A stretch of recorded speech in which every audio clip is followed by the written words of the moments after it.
2 hours ago, 177 Fantasy World Beta Test, Final Boss Battle. The huge red seal was visible high in the sky. Above it was a dark red portal, in front of which stood a guy with blonde hair and a red cloak. A guy with blue eyes and blonde hair put his hand to his mouth, yawning widely, closing one eye. He said that if only this would all end quickly. And for the 177th time already, why is there no option to skip the story in this broken game? A huge red eye from which red lightning emanated. The system window showed the destroyer of worlds Sinros, level 100 Sinros, the final boss of the fantasy world, the source of destruction of all things. From the day the world was created until now, was killed 6 times by chosen warriors. But he is as tenacious as a cockroach, and after 1,000 years he can be resurrected. In the sky there was a dark figure of a man, around whom there was a black fog. Black tentacles were extending from him. In the middle of this there was a red eye. A guy in a red cloak stood on the top of the mountain, looking at this, saying that the player enters the game as a chosen warrior to kill Sinros and save all living things. The guy looked down at the system table. He was wearing nothing but a red cloak and red shorts. He said that this was his 6th resurrection since the start of beta testing. The system window showed player name, Zia, level 100, specialty, Ice Knight, Mage, Magic Swordsman, Night Thug, Fist Fighter. The guy frowned, looking at the window on which it was written to start a deadly race, and chose the yes option, saying how boring the gameplay is. Many Sinros tentacles reached out towards the guy who was standing under him, red energy emanating from them. Zia dodged one of the tentacles by tilting his body back and smiled as he extended his hand. Many tentacles stuck into the ground, scattering stones beneath them. The guy jumped onto one of the tentacles, leaving behind a red and yellow light. He ran up the tentacle while Sinros looked down at the ground. The monster's eye turned sharply, looking towards the guy. Zia smiled, clenching his hand into a fist and holding it out in front of him. He shouted that there, above the ring on his hand, a flower of blue light appeared. A large purple and blue seal appeared in front of the guy. A purple seal was also visible in front of the monsters, and shards of ice were visible in the air. A blue light appeared around the red eye, which widened, and blue veins ran along the whites of his eyes. The main character jumped up, holding a piece of ice in his hand, and shouted at him to look at his beauty. The man in the eye covered his face with his hands. The guy held a huge hammer made of ice in his hands, jumping above the monster while Sinros looked at him. Zia slammed his hammer down on top of the monster, his impact leaving behind a blue light as the monster's eye opened in shock. Sinros fell down. Above him there were waves of impulse that the guy's blow left behind. Stones on the ground flew off to the sides. Zia smiled, looking down at him, holding a hammer in his hands, and said that one blow is not enough. He began to strike the monster many blows. Dust rose in the air, stones flew to the side, and the guy screamed belligerently with each blow. A large dense cloud of fog, red sparks flying in the air. Zia screamed militantly again as the gray dense fog dissipated. Sinros held out his hand, looking at the guy. His body was surrounded by fire as he asked the guy not to hit him and asked who he even was. The main character stood over the boss, who had shrunk, and raised his eyebrows, looking at him and pressing his finger on the system window, saying that he was an ordinary player who killed him 176 times. Zia, looking at the system window, said that he had a new record and he beat him in 1 minute and 15 seconds. This should be noted. Sinros spread his arms to the sides, looking at the guy, and asked that he killed him so many times, and he was reborn 6 times. Why didn't he see him? Zia closed his eyes and waved his hand, saying that this has nothing to do with his gameplay. It's just that the beta test was restarted 177 times, and each restart is a cycle, and he doesn't remember anything when he is reborn. Zia reached into his underwear with his hand, closing one eye, and told him not to pay attention. And then there would be something important. The boss confusedly covered his face with his hand, asking what he was going to do. The guy stood in front of the frightened Sinros, who said that he was the ruler of the whole world and sooner or later people would become his food. He looked in surprise at the shadow hanging over him and gasped loudly, shouting that these were leaves from the magical depths that heal dark creatures. Zia held a dark leaf with red veins in his hand with a smile, while the boss asked in surprise where he got it from. The main character frowned and, taking the boss by one of the tentacles, thrust a leaf into him, asking why he was chatting and let him eat it. Sinros opened his eye in shock, saying that not in his mouth. Green healing pluses appeared around the boss and he raised his arms and tentacles in surprise as he looked at them. He pointed at the guy with his hands and tentacles, displeasedly asking why he cured him. Zia waved his hand, smilingly saying not to thank him, but he would have to help him with one thing. Sinros asked him to listen. His body became huge again, and he loomed over the main character, spreading his arms to the sides, saying that he would die, and how dare he underestimate him. There was a bright yellow flash from the impact. Zia looked back at Sinrose with displeasure, wiping his hands, saying that he said that he knew him well. And did he really have the memory of a fish? The boss was lying on the ground with a huge bump on his head. He looked at the guy's back, whose red cloak was fluttering, and asked how he should help him. Zia looked over his shoulder at him and raised his index finger, smiling and saying that it was a simple matter and he wanted to use its power to defeat Orange Shilu. The boss looked at the guy in surprise, opening his eye, and asked about Orange Shilu, the warrior maiden. He asked that he, a sacred warrior, needed to fight with the protector deity. The guy crossed his arms over his chest and closed his eyes, turning his back to Sinrose, saying that after so many restarts, he explored every corner here, and he already knows more than 100 ways to kill him. He's already bored, and the only thing he hasn't seen yet is this one of its incarnations. Zia put his hand to his face, blushed, and imagined a girl in red underwear with long brown hair. He said that she once told him that in a desperate situation, she could become one with Nasir's sacred blade, in which case Orange Shilu would release divine power that will purify the entire world. And this incarnation is absolutely amazing. Sinrose crossed his arms and tentacles, looking at the guy with displeasure, and said that he was watching. Zia is truly the son of the abyss, and for such a boring thing to betray his comrades and sacrifice all of humanity. There was another bright yellow blow, with stars bouncing off it. Zia kept his fist clenched while the boss lay on the ground with another bump. The guy told him to keep his sarcasm to himself. He turned to Sinrose, the guy's cloak fluttering in the wind, as he said with a smile that this time he had achieved her sympathy to the highest degree, but had not touched her yet, and he wanted her to maintain her divine purity, and in the most delicate moment he will drive her into a corner. The main character smiled widely and madly, raising his hands and looking at him, laughing and saying that then he would see her in her most beautiful form. While he was laughing, Sinrose turned away from him, looking sideways at him, and covered himself with his hand and tentacle, saying that this guy was definitely a complete pervert. 177 Beta Test of the Fantasy World. Sinrose Fortress. Warriors of Light have arrived on the battlefield. Many warriors stood on the island. In front of everyone was a girl with a sword in her hands and with long brown hair. Above was an island floating in the sky,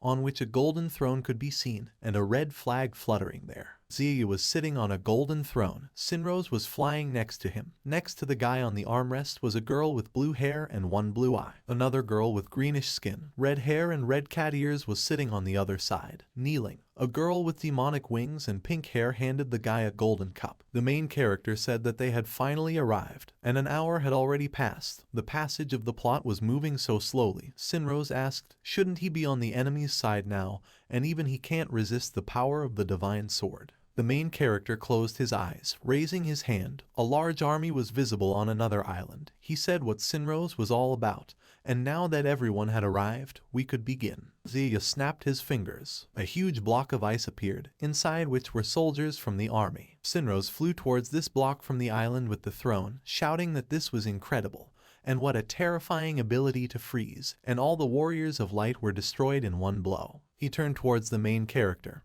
hovering next to a block in which a girl with brown hair was frozen. He said that even this woman could not dodge, and what to do next. She was frozen by him. The ice next to the girl began to crack, and Sinrose turned to her in surprise, asking about freezing. The girl closed her eyes and opened her mouth wide, spreading her arms to the sides. The ice around her cracked and disintegrated. She looked at Zia furiously. Pieces of ice remained on her cheek. The girl screamed that he was a traitor. The main character rested his hand on his cheek, raised his eyebrows, and greeted Orange Shilu, saying that it seemed that his ice was not enough for her to extinguish her inner fire. The girl pushed off the ice with her heels. She raised the sword above her, her body surrounded by fire, as she ran towards the guy, shouting that he was a traitor, and she would not forgive this. The system window showed the relationship with Orange Shilu minus 175,000. Close friendship turned into enmity. Zia looked at her with a smile, resting his cheek and raising his eyebrow. The girl struck hard with her sword, clenching her teeth, a bright trail of fire emanating from her blow. She looked at the purple seal, from which Sinrose's red eye stared back at her. The girl stood in front of the creature, and suddenly a strong white blow hit her. She closed one eye, looking at her shoulder, where there was a hole from which drops of blood were emanating, red energy swirling around the girl. Orange Shilu jumped away from the boss, leaving a trail of fire behind her. She crouched by the ice, leaning on her sword.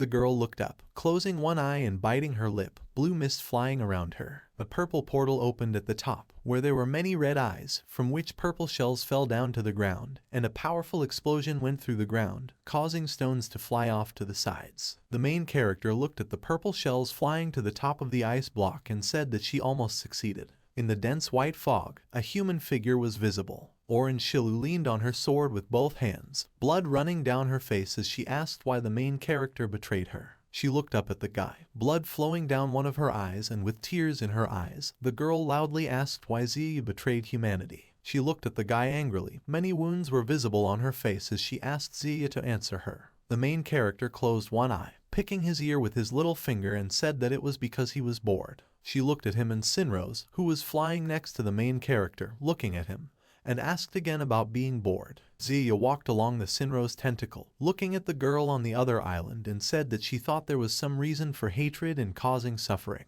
He looked down at Orange Shilu with a smile, frowned, and said that for him, she was just a toy. Orange Shilu trembled, raising her sword in front of her, and cried, biting her lip, cursing at the guy. The main character closed his eyes, crossed his arms over his chest, and told Sinrose to start. He replied that he was waiting for this. Sinrose's body became huge, red energy emanated from it. The creature raised its hands, a red seal appeared above it, as it loudly said that with pity it will destroy these helpless creatures. Orange Shilu stood looking at this. She held the sword in front of her, biting her lip and frowning as Sinrose continued that he would destroy this world, and her enemies made him understand that as long as people care about the past, they will have no future. Orange Shilu trembled, holding the sword in front of her and closing her right eye as the boss continued that this time he would grant them equal death. Beads of sweat ran down the girl's face and she closed her other eye, hanging her head low as the creature continued that everything is born from the abyss and dies in the abyss. Orange Shilu opened her mouth, frowning, and shouted that Ziyu would pay for all this. A bright golden light came from the sword. A golden light illuminated everything around. Orange Shilu raised his tentacles as it illuminated everything.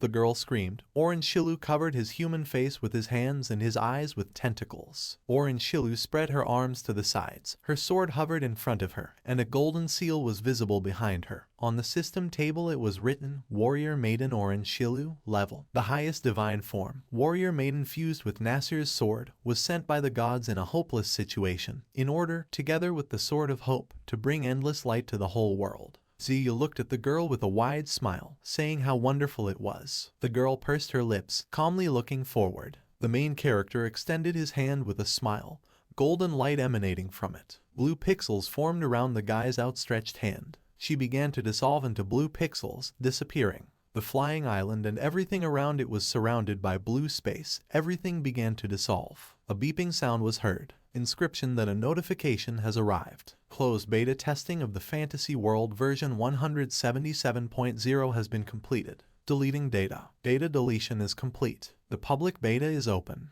We wish you good luck in the game. A village with small houses and trees around, there were stone paths everywhere. One of the houses, next to it there was a bird sitting on a tree branch. Ziyu opened his eyes while lying on the bed and said that it was over again. He held out his hand, opening the system table with his character, looking at it. The system table, where Ziyu was in a blue shirt, light pants and red boots, there were 3 tabs.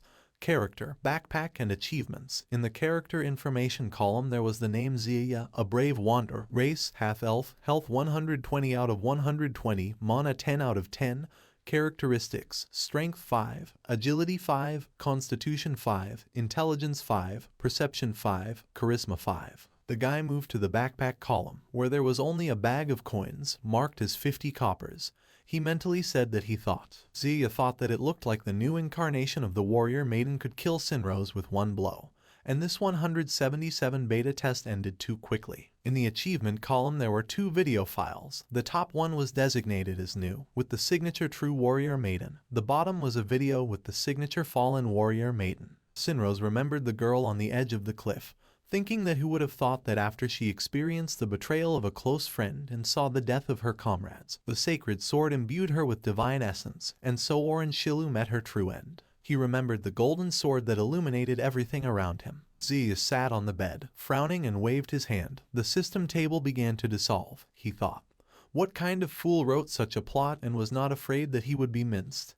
And yet the fallen warrior maiden was better. The guy sat on the bed, putting brown boots on his feet. He fastened a white belt around his waist, with a red symbol on the buckle. Ziya closed his eyes, put his hand on the wooden door and said that it was time to start a new cycle. The central settlement of newcomers. The main character went out into the street. An old man was walking around the village, with sticks tied to his back. There was a dog nearby. A young man was running somewhere. Ziya said that no matter what happens, he always starts from here. He walked past the old man and the dog, looking in their direction, and said that everything was as usual. The annoying sunlight.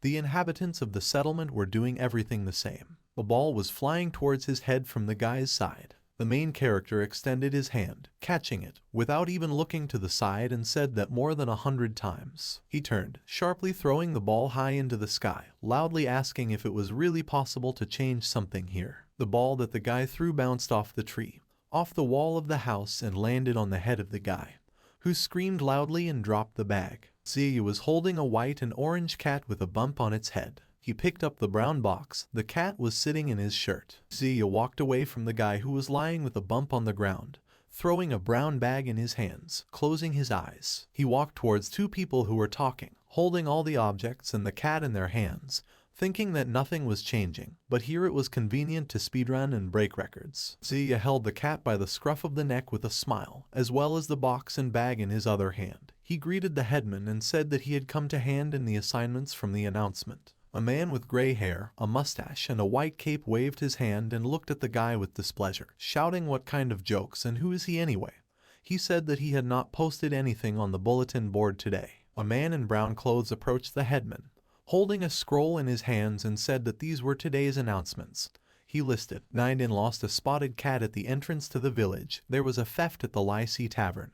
All the proceeds were stolen, and there was no time to repair the fence. Enough materials. The headman was shocked and held in his hands a scroll on which orders with rewards were written, trying to say something. He immediately tore the scroll into small pieces and loudly congratulated the main character, shouting that he had proven his strength, and from now on every resident of the village was his friend. Ziya looked at the blue system table that opened in front of him and on which it was written, missing cat reward plus 30 reputation, plus 10 coppers, treasure in the attic reward plus 20 reputation, plus 20 coppers, thief in the house reward plus 15 reputation, plus 30 coppers, item received, congratulations, the player received a settler's certificate.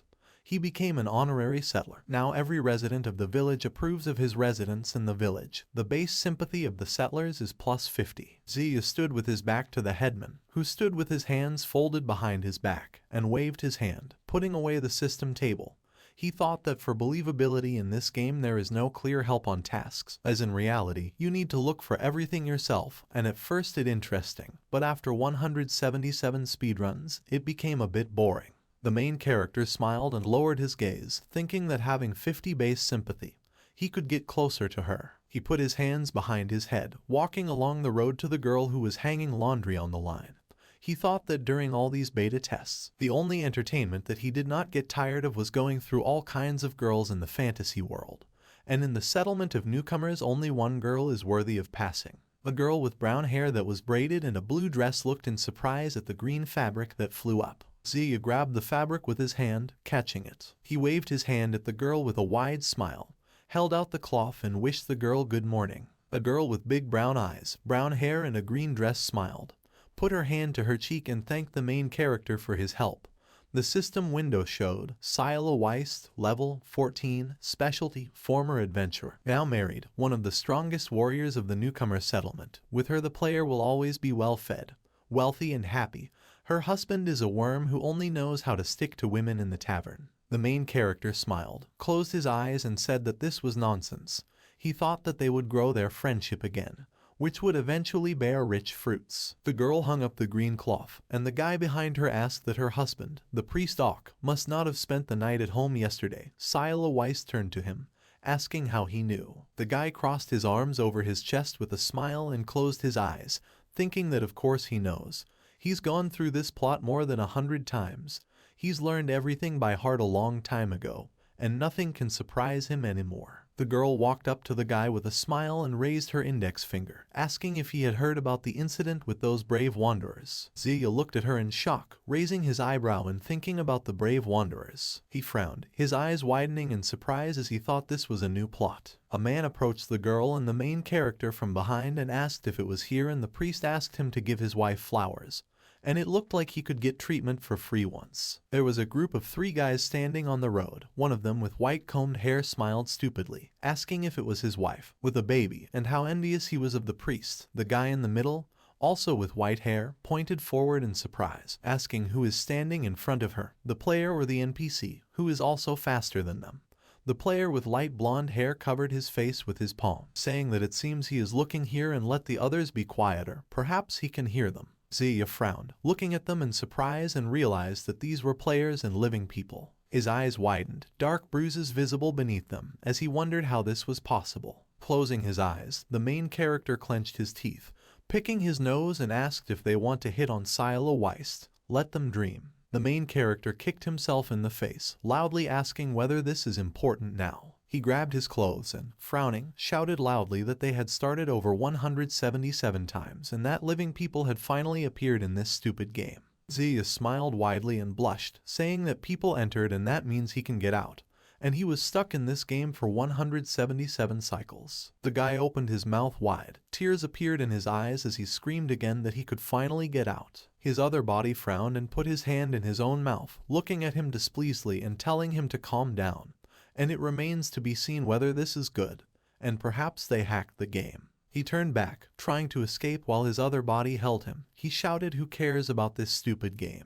And it's more important to get out." The other one said that suddenly after breaking in you can't get out, and let him cool down. Someone loudly called the guy's name and he shuddered, widening his eyes and pursing his lips. The guy turned and closed his eyes, smiled awkwardly, scratched the back of his head and said that he was distracted and how he could help Sila Weist. The girl smiled, closed her eyes and pointed a finger at herself, saying that he could not have brought her a sword. She blushed slightly and put her hand to her cheek, telling him not to worry and she wouldn't attack everyone, especially since the beta version had just become public and needed the support of authoritative people, so they were all, in a sense, the chosen ones. Ziya was holding a huge gray sword, trying to lift it. The guy closed one eye, thinking that with only 5 units of strength, it was really difficult to do. The main character looked back at Sila Weist, who stood in front of 3 guys who were handing the girl a bouquet of flowers. The guy leaned on a huge sword and took a sunflower flower by the stem. He smiled, thinking that these were really newcomers, and they were not afraid to pester a level 14 swordsman. And you don't need to think that the local NPCs are programs. In the fantasy world they are all living people. The main character with a smile took a black sunflower seed into his mouth, looking to the side, and thought that NPC can be deceived and deceived.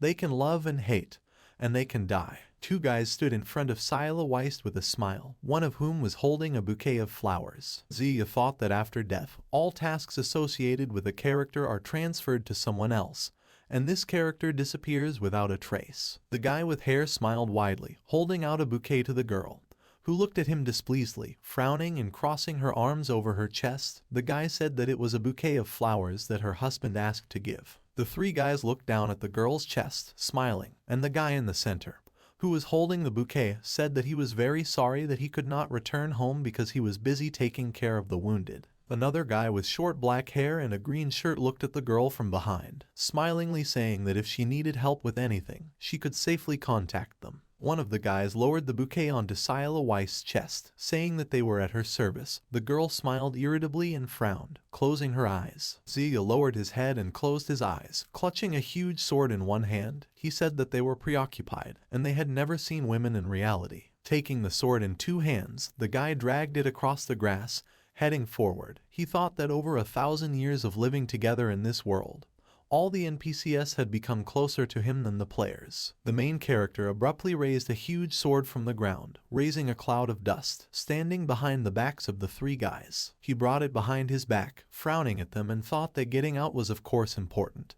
But he was not ready to leave these girls. The main character sharply lowered the sword to the ground, causing the 3 guys to fly to the sides. The stones and earth under the sword broke, flying to the sides, and Ziya himself jumped into the air due to the weight of the sword. Three guys look at the figure in the fog. One of them covered his face with his hand and, closing his eyes, asked where this crazy guy came from. Ziya jumped towards the guy with short white hair, holding a sword behind his back. He waved his fist, looking angrily at the main character, and loudly asked if he was tired of living. A strong blow from the sword passed across the guy's face, and he screamed in pain. Closing one eye, a tooth and drops of blood flew out of his mouth. The main character threw the guy aside with his sword and he flew to the ground, closing his eyes. He was picked up by another guy with white hair while the blonde looked on in shock and turned around. The blonde's face distorted with anger and he pointed his finger at the main character, asking who he was and how he dared. Another guy with white hair took him by the clothes and pulled him. A guy with short hair leaned on his shoulder. The one in the center said that stop pretending to be level 13, and they need to get out of here. The blonde shouted, raising his fist, for him to let go and he must finish off this puppy. The other answered him that if he is an NPC, then the plot will probably start, and it will be a shame to die in the plot. And if it is a player, then since he has had it since the very opening of the server already have a weapon. Which means he is a werewolf. The main character looked after them, thinking that this guy was fumbling. Interesting. Sila Weiss came up behind him and smiled, tucking her hair behind her ear, saying that he helped her out again, thanking him. Ziya turned to her, and the girl picked up the sword, which leaned towards her, asking why he did this, and she did not ask him to help. He is still too weak. The guy smiled awkwardly and scratched the back of his head. Closing his eyes, he said that even so, it's good that he still did it. He thought that it was not for nothing that she had 25 mils, and with its current characteristics, this sword could crush him. Sila Weiss looked at him in surprise, holding a sword in her hand, and asked why. The main character extended his hand and answered that these were brave wanderers accepted by the headman, most likely for some work in the village, and if the girl started to fight with them, what would people say, and the headman would probably have a hard time later. Ziya put his hand to his chest, looking at the girl, and said that this is why he should do such things, and if there are consequences, let her also accept them, it will be better. The system window showed sympathy Sila Weiss plus 20. The girl stroked the guy on the head with a smile, thanking him and saying that if they offend him, he should definitely call her an awk. The guy smiled, blushing, and said that he would come often. The girl asked about often. The main character raised his eyebrows, looking at the girl, and said that she probably remembers the city of Panta, destroyed by a monster 4 years ago. Sila Weiss put her hand to her mouth, looking at the guy in shock as he said that after she cleared the city, she saved his seriously injured child from a collapsed house, but then in her haste she managed to leave only clean water and food, and then she left. The shocked face of the girl who covered her mouth with her hand was reflected in Ziya's eyes as he said that the child was him. The main character put his hand to his chin and thought that this was a lie. Of course it wasn't him, and he didn't know if that child was even alive. System window where you can see a video called The Secret of Sila Weiss. He remembered how he sat on the bed with a girl who sadly looked down, taking the guy by the hand, and thought that after passing Sila Weiss, she was telling a story from her life, for which her conscience gnawed at her most. That same expectant, desperate look of a child who she is unable to help. Ziya hugged Sila Weiss, who pressed herself to his chest and cried, thinking that only she and her husband Ok knew about this secret. The guy pursed his lips, looking at the girl, and thought that, therefore, every time he pretended to be that child, he instantly received maximum sympathy. The main character looked away and smiled, thinking that this information can only be obtained over time in the process of passing, and if you passed only a few times, then you will never notice this little Easter egg. But with the help of this Easter egg he can quickly feel sympathy, get the strongest warrior in the newcomer settlement, quickly level up, earn experience and reputation for the village, and he can also fill the void in her soul. Sila Weiss put her hand to her face, looking at the guy in shock, raising her eyebrows and asking if he survived. Ziya closed his eyes, smiled, and said that he survived. The girl spread her arms to the sides and frowned, saying that by chance Ok didn't develop this out of drunkenness. The guy extended his hand, smiling and looking at the girl, and said that then she left 3 pieces of black bread and 2 flasks of water. That was all that was left with the priest Ok. Other people refused to help. Tears were streaming down the girl's face. She extended her trembling hand forward. While the guy continued, she also said, "Baby, don't be afraid. Everything will be fine." He said that on these words and rations he lasted a week until the church saved him. Sila Weiss dropped her sword and it fell to the ground, the main character standing in front of her. The girl blushed and covered her mouth with her hand. Her body trembled and tears flowed from her eyes when she said that it was really him. He extended his hand to the guy, looking at him sadly, and put his other hand to his chest, saying that she then left him. Zia looked at her sadly and smiled slightly, asking her not to apologize, and it was only thanks to her that he survived. And now just seeing her was enough for him. The girl smiled and hugged the guy tightly by the head, pressing his face to her chest. She closed her eyes, screaming how great it was, and it was really him. Blushing, Zia pressed his cheek to the girl's chest and smiled, thinking that sympathy had filled, and now all that was left was to help her leave Ok so that she could be with him. The system window showed the sympathy of Sila Weiss plus 15,500. The friend turned into a close friend. Smiling widely, Sila Weiss took the guy by the head and carried him forward, saying that she would take him to Ok, and he would probably be happy too. With a wide smile and reddened cheeks, the main character spread his arms to the sides, and said that he should tell her that he cheated on her. The girl suddenly stopped in shock and let go of the guy, so that he fell to the ground. The girl stood on the grass in blue shoes, slightly raising her feet, and asked why. She extended her hand to him, looking sadly at the guy, and asked why he was discrediting the honor of her husband. After all, he saved him. Zia closed his eyes and shook his head, saying that this is not slander. Since April he often does not spend the night at home, and all his reasons are excuses, and everyone knows about Mrs. Sonia from the Kabak and the headman.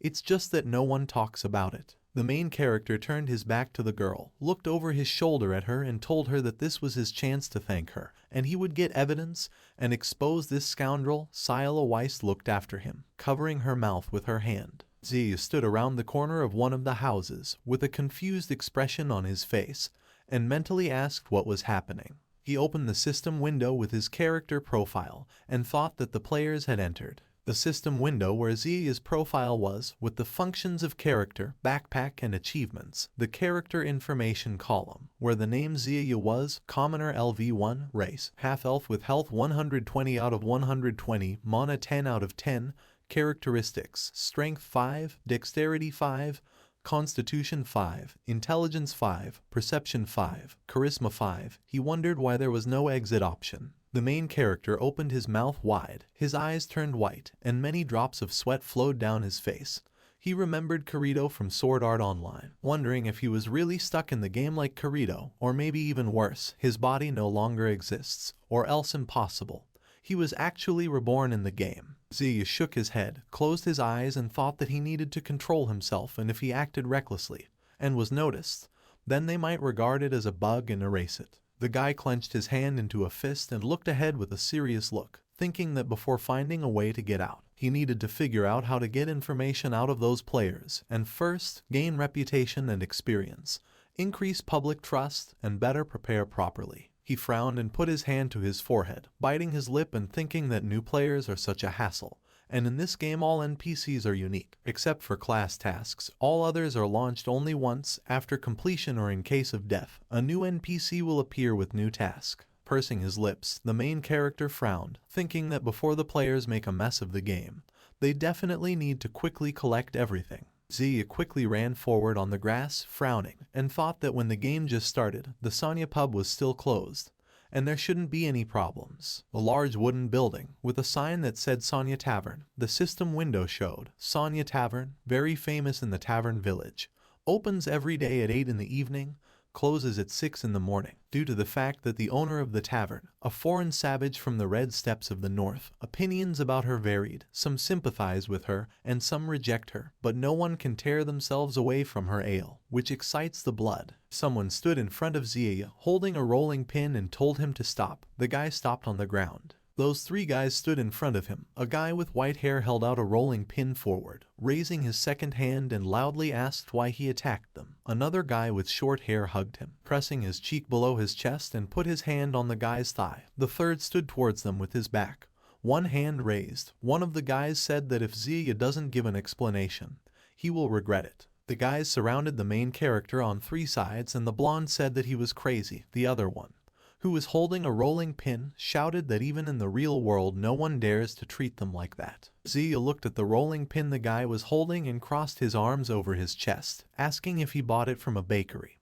And Jim also said that he killed a bunch of monsters with it. The guy with white hair looked at him in shock and clenched his teeth, asking how he knew about this. Ziya looked away and smiled, saying that at the beginning of the game, players only have 50 coppers. For the first time, it is ideal for renting a house and on the territory of a private home. The recovery rate is 3 times higher than on the street, and it's just more convenient. He looked at the guys smugly. A shadow fell on his face when he said that he saved them, and Mrs. Sila Weist is a level 14 swordsman, and if you anger her, even with 3 times recovery they would meditate for a day. The guy with white hair looked at him with displeasure, frowning and asked how this was possible. She was just an NPC. The main character came closer to him, putting his finger on the rolling pin that he was holding, and with a smile said that you shouldn't underestimate this game. And wasn't it an ordinary NPC who cheated them out of money with an ordinary piece of wood? The guy looked at Ziya in fear. All 3 guys looked at him in confusion, raised their eyebrows and fell silent. The guy with white hair turned away from the main character and threw the rolling pin into the sky. It left a golden light in the sky. Ziya stretched out his hands, shouting in confusion that it was still 30 coppers. The guy with white hair turned back and took Ziya's hands, smiling and closing his eyes.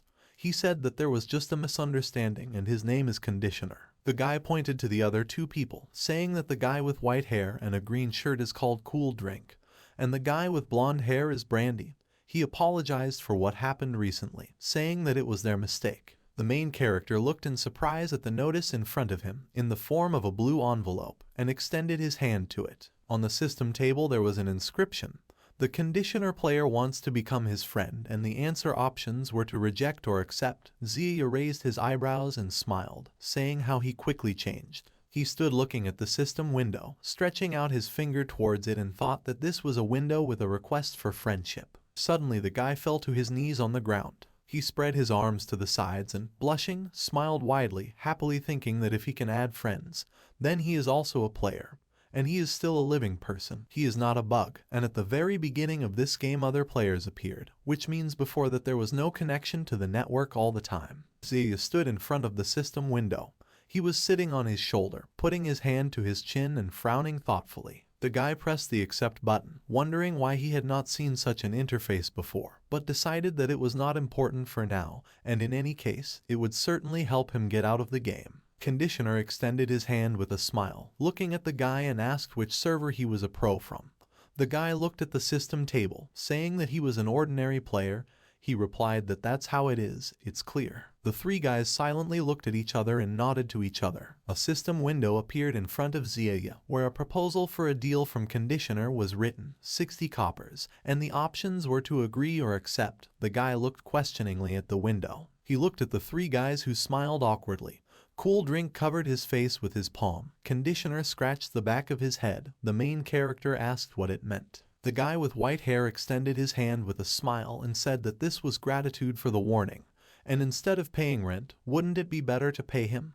There would be more benefit. Ziya looked at the system window with a smile and put his finger on the button to agree, thinking that if he had money before, it would really be more comfortable to act, and since he was so lucky. The guy smiled contentedly, closing his eyes and luring the guys towards him with his finger. Conditioner and Cool Drink bumped fists, smiling contentedly, while Brandy joyfully raised his hands, smiling widely. The 3 guys leaned towards the main character, who raised his index finger and said with a smile that Mrs. Sila Weist has just given birth to a child, but she does not have enough milk. And in the west of the settlement a shepherd has lost his leader goat. After they help him find a goat, he will give them goat milk, and let them figure out how to complete these 2 tasks, and can learn the sword's killing blow ability from Sila Weist. The 3 guys smiled broadly and blushed, thinking about Sila Weist, who was sitting with reddened cheeks.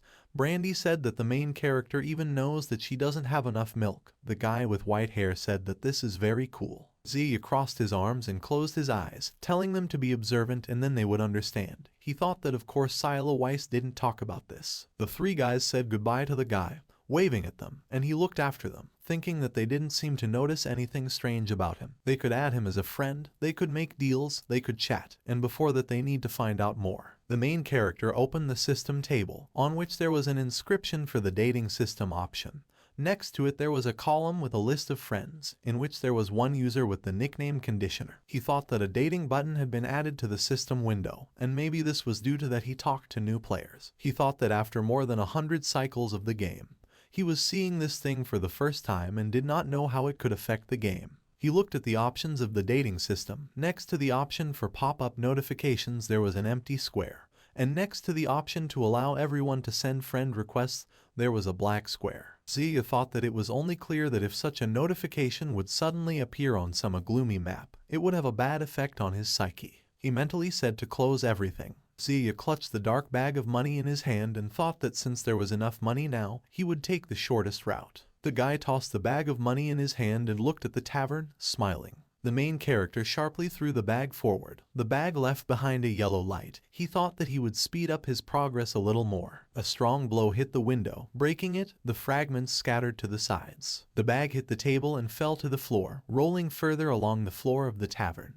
Behind the red curtains with yellow patterns, there was a pair of red eyes. The man asked who. He clenched his teeth, and a yellow glint flashed in the man's red eyes. A muscular big girl, with red hair and glowing red eyes, clenched her hands into fists, loudly asking who broke her window. She was wearing a red bra, wool on her shoulders and short shorts, with tusks tied to them. The system window showed, Barbarian Sonya, level 13, class, Berserker, second in strength in the newcomer village, the only warrior capable of competing on equal terms with Sila Weist. Zia stood in front of the girl. The system table was open next to him. Sonya looked around, holding a large club in her hands and clenching her teeth, told the scoundrel to get out. Zia waved his hand, smiling and closing his eyes, saying that he was here. Next to him on the system table it was written, 1 piece of silver. The exchange was successful. The girl looked down at the guy and, frowning, loudly asked him if he did it. She swung her hand, striking the guy, but he ducked sharply, dodging. He smiled, tilted his head and thought that she still had the same explosive temper, but fortunately the past few times when she was angry,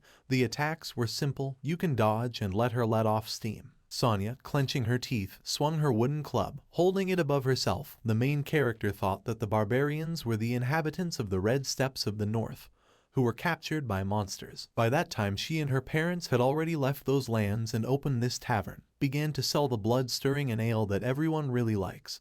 But because of her hot temper, the residents are afraid of her. Sonya hit the ground with her club, bending down, the rocks underneath her scattering to the sides, and Zia jumped, dodging the blow and thinking that she was an integral part of the plan, the only person who could prove that the priest had strayed from the righteous path. A black club covered with spikes was flying at the guy's head. Gritting his teeth and frowning, he dodged at her and watched as the club crashed into the tree, sending splinters flying from its impact. Standing in front of the girl, Zia looked back at the broken tree, thinking that he almost forgot that he was still level 1, and his agility was too low, and if it weren't for 100 playthroughs before, he would have already finished the game. Screaming loudly, Sonya jumped over the guy, raising her fist and extending her second hand towards him. The guy looked at her, thinking that he didn't need to complicate the task. The main character snapped his fingers, throwing something at the girl. A yellow light emanated from the object. The object hit Sonya on the forehead and she closed her eyes, clenching her teeth. She raised her eyebrows, looking questioningly down at the coin that was rolling at her feet. Zia turned his back to the girl and raised his hand, showing 2 fingers and closing his eyes, said that this is compensation for the window and at the same time he hires her for half an hour. Sonya looked at him questioningly, holding a mount in her hands. The guy thought that Sonya Tavern was not bringing so much money, and usually she helps the inhabitants of the settlement according to the instructions of the headman. And as long as you are willing to pay, she will fight for the player. For 70 coppers for half an hour, it took 5 coppers to repair the window. The system window showed the hiring time as hours, 29 minutes and 59 seconds. Sonya followed the guy, putting the club on her shoulder, and looking at him, asked why he hired her. Zia looked at the system window with a smile, where the hiring time was shown. He looked up at the girl, smiling and said that he was giving her a chance to deal with one not very cool person. Zia and Sonya stood at the city watchtower. The main character crossed his arms over his chest, leaning on the fence. He looked towards the city walls, where a crowd of people were coming out, talking. A man with blonde hair and a beard pointed upward. He was in military uniform. Other soldiers were following him. The fat guy smiled broadly, saying that the captain was treating him. Then you need to eat well. The system window showed Martin, level 11, specialty, captain guards of the newcomers' settlement. Zia pointed at the captain with a smile, saying that here he is and let her hit him well. Sonya looked at him with a dissatisfied look, clenching one hand into a fist. A boy with light blonde hair was sitting on the road, holding a stick in his hands and poking it at a beetle. A man walked next to him, looking at him. Martin is the captain of the guard of the newbie settlement. His ancestors were lumberjacks. 3 people in animal skins and with weapons looked from behind the bushes towards the village. Tattoos were visible on the backs of 2. What happened was that the barbarians plundered his house. Due to the fact that the house was in the wilderness, there were few guards. The girl in a green dress pushed young Martin away from her. With tears in her eyes, behind them the barbarians cut one of the people with a sword. A fire was burning around the barbarians. One of them, with a smile on his face, was carrying a white goat on his shoulder. The other was dragging a girl in a green dress by the hair. Little Martin was sitting behind a tree, covering his mouth with 2 palms and sobbing, looking in their direction. Martin lost his entire family. The face of Martin, who was a child, there was a fire behind him. He pursed his lips. Tears flowed down his face from his eyes. He stood at one of the houses, which was completely on fire. There were broken stones and wood nearby. This is the reason why Martin became the captain of the guard. Z pointed his finger forward with a smile, telling the girl to hit him, but not kill him. Sonya stood nearby, looking with a smile in the direction the guy was pointing. The guy thought that although Sonya is a barbarian, she is in no way connected with those robbers. Even the headman personally asked her to stay, because there were very few warriors in the settlement. The girl pushed her foot off the ground. The main character thought that Martin poured out all his hatred on Sonya, but due to the fact that Martin is the captain of the guard, she did not have the opportunity to settle the score. With a smile, clenching her teeth and frowning, Sonya clenched the bat in her hand, holding it behind her back and quickly ran forward, saying that she would do it with pleasure. Zia thought that since he was the one who hired her, she could vent her anger on him without fear be expelled from the village for violation. Martin turned to the girl, frowning and pursing his lips. A scar running down his nose and under his eyes was visible on his face. He put his hand on the hilt of his sword while the girl was running towards him, and loudly asked what she was doing and to stop.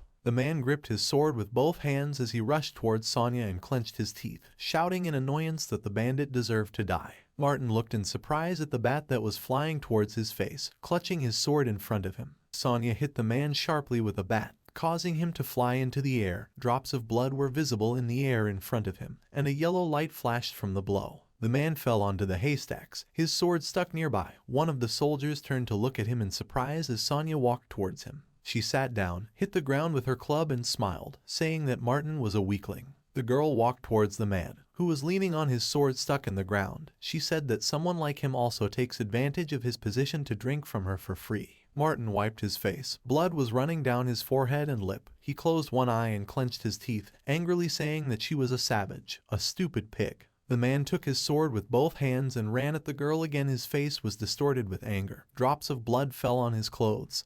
He shouted that she was a bandit and let her die. Sonya put her hand on the man's face, stopping him, and he made a surprised sound. She leaned over, looking at him with a smile, and asked if he had said everything, and let him get ready. She would put back everything that he usually told her. Sonya quickly punched Martin's body, clenching her teeth in anger. The soldiers ran towards the captain, who lay under the girl while she beat him. One of them put his hand on his sword, shouting for her to take her hands off him. The other extended his hand back, frowning, shouting for someone to call for help. Sonya stood up and swung her fist, striking one man in the face and throwing the second one aside.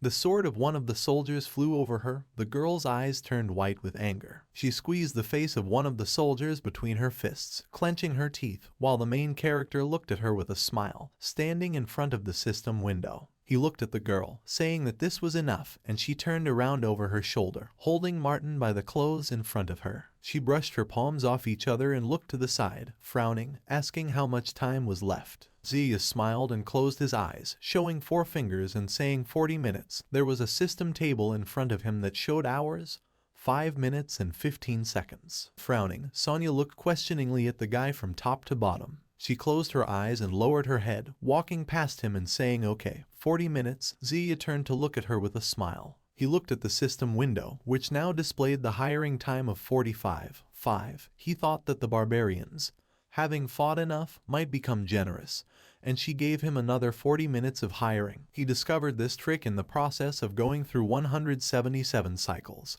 He thought that this is just enough time to get to the plot point that is key to completing the mission. Sonya followed the guy. Looking down at him, she asked where they were going now. He replied that she should follow him. The two stood in front of a forest in which tall trees grew. The system window showed a rotting forest. Originally it was a lush dense forest, absolutely quiet and calm, but since someone entered here with evil forces, the peaceful forest has turned into a dangerous one place. Everything began to dry out, rot. Skeletons and souls began to decompose in this rotting atmosphere. The natural cycle was changed by the witch.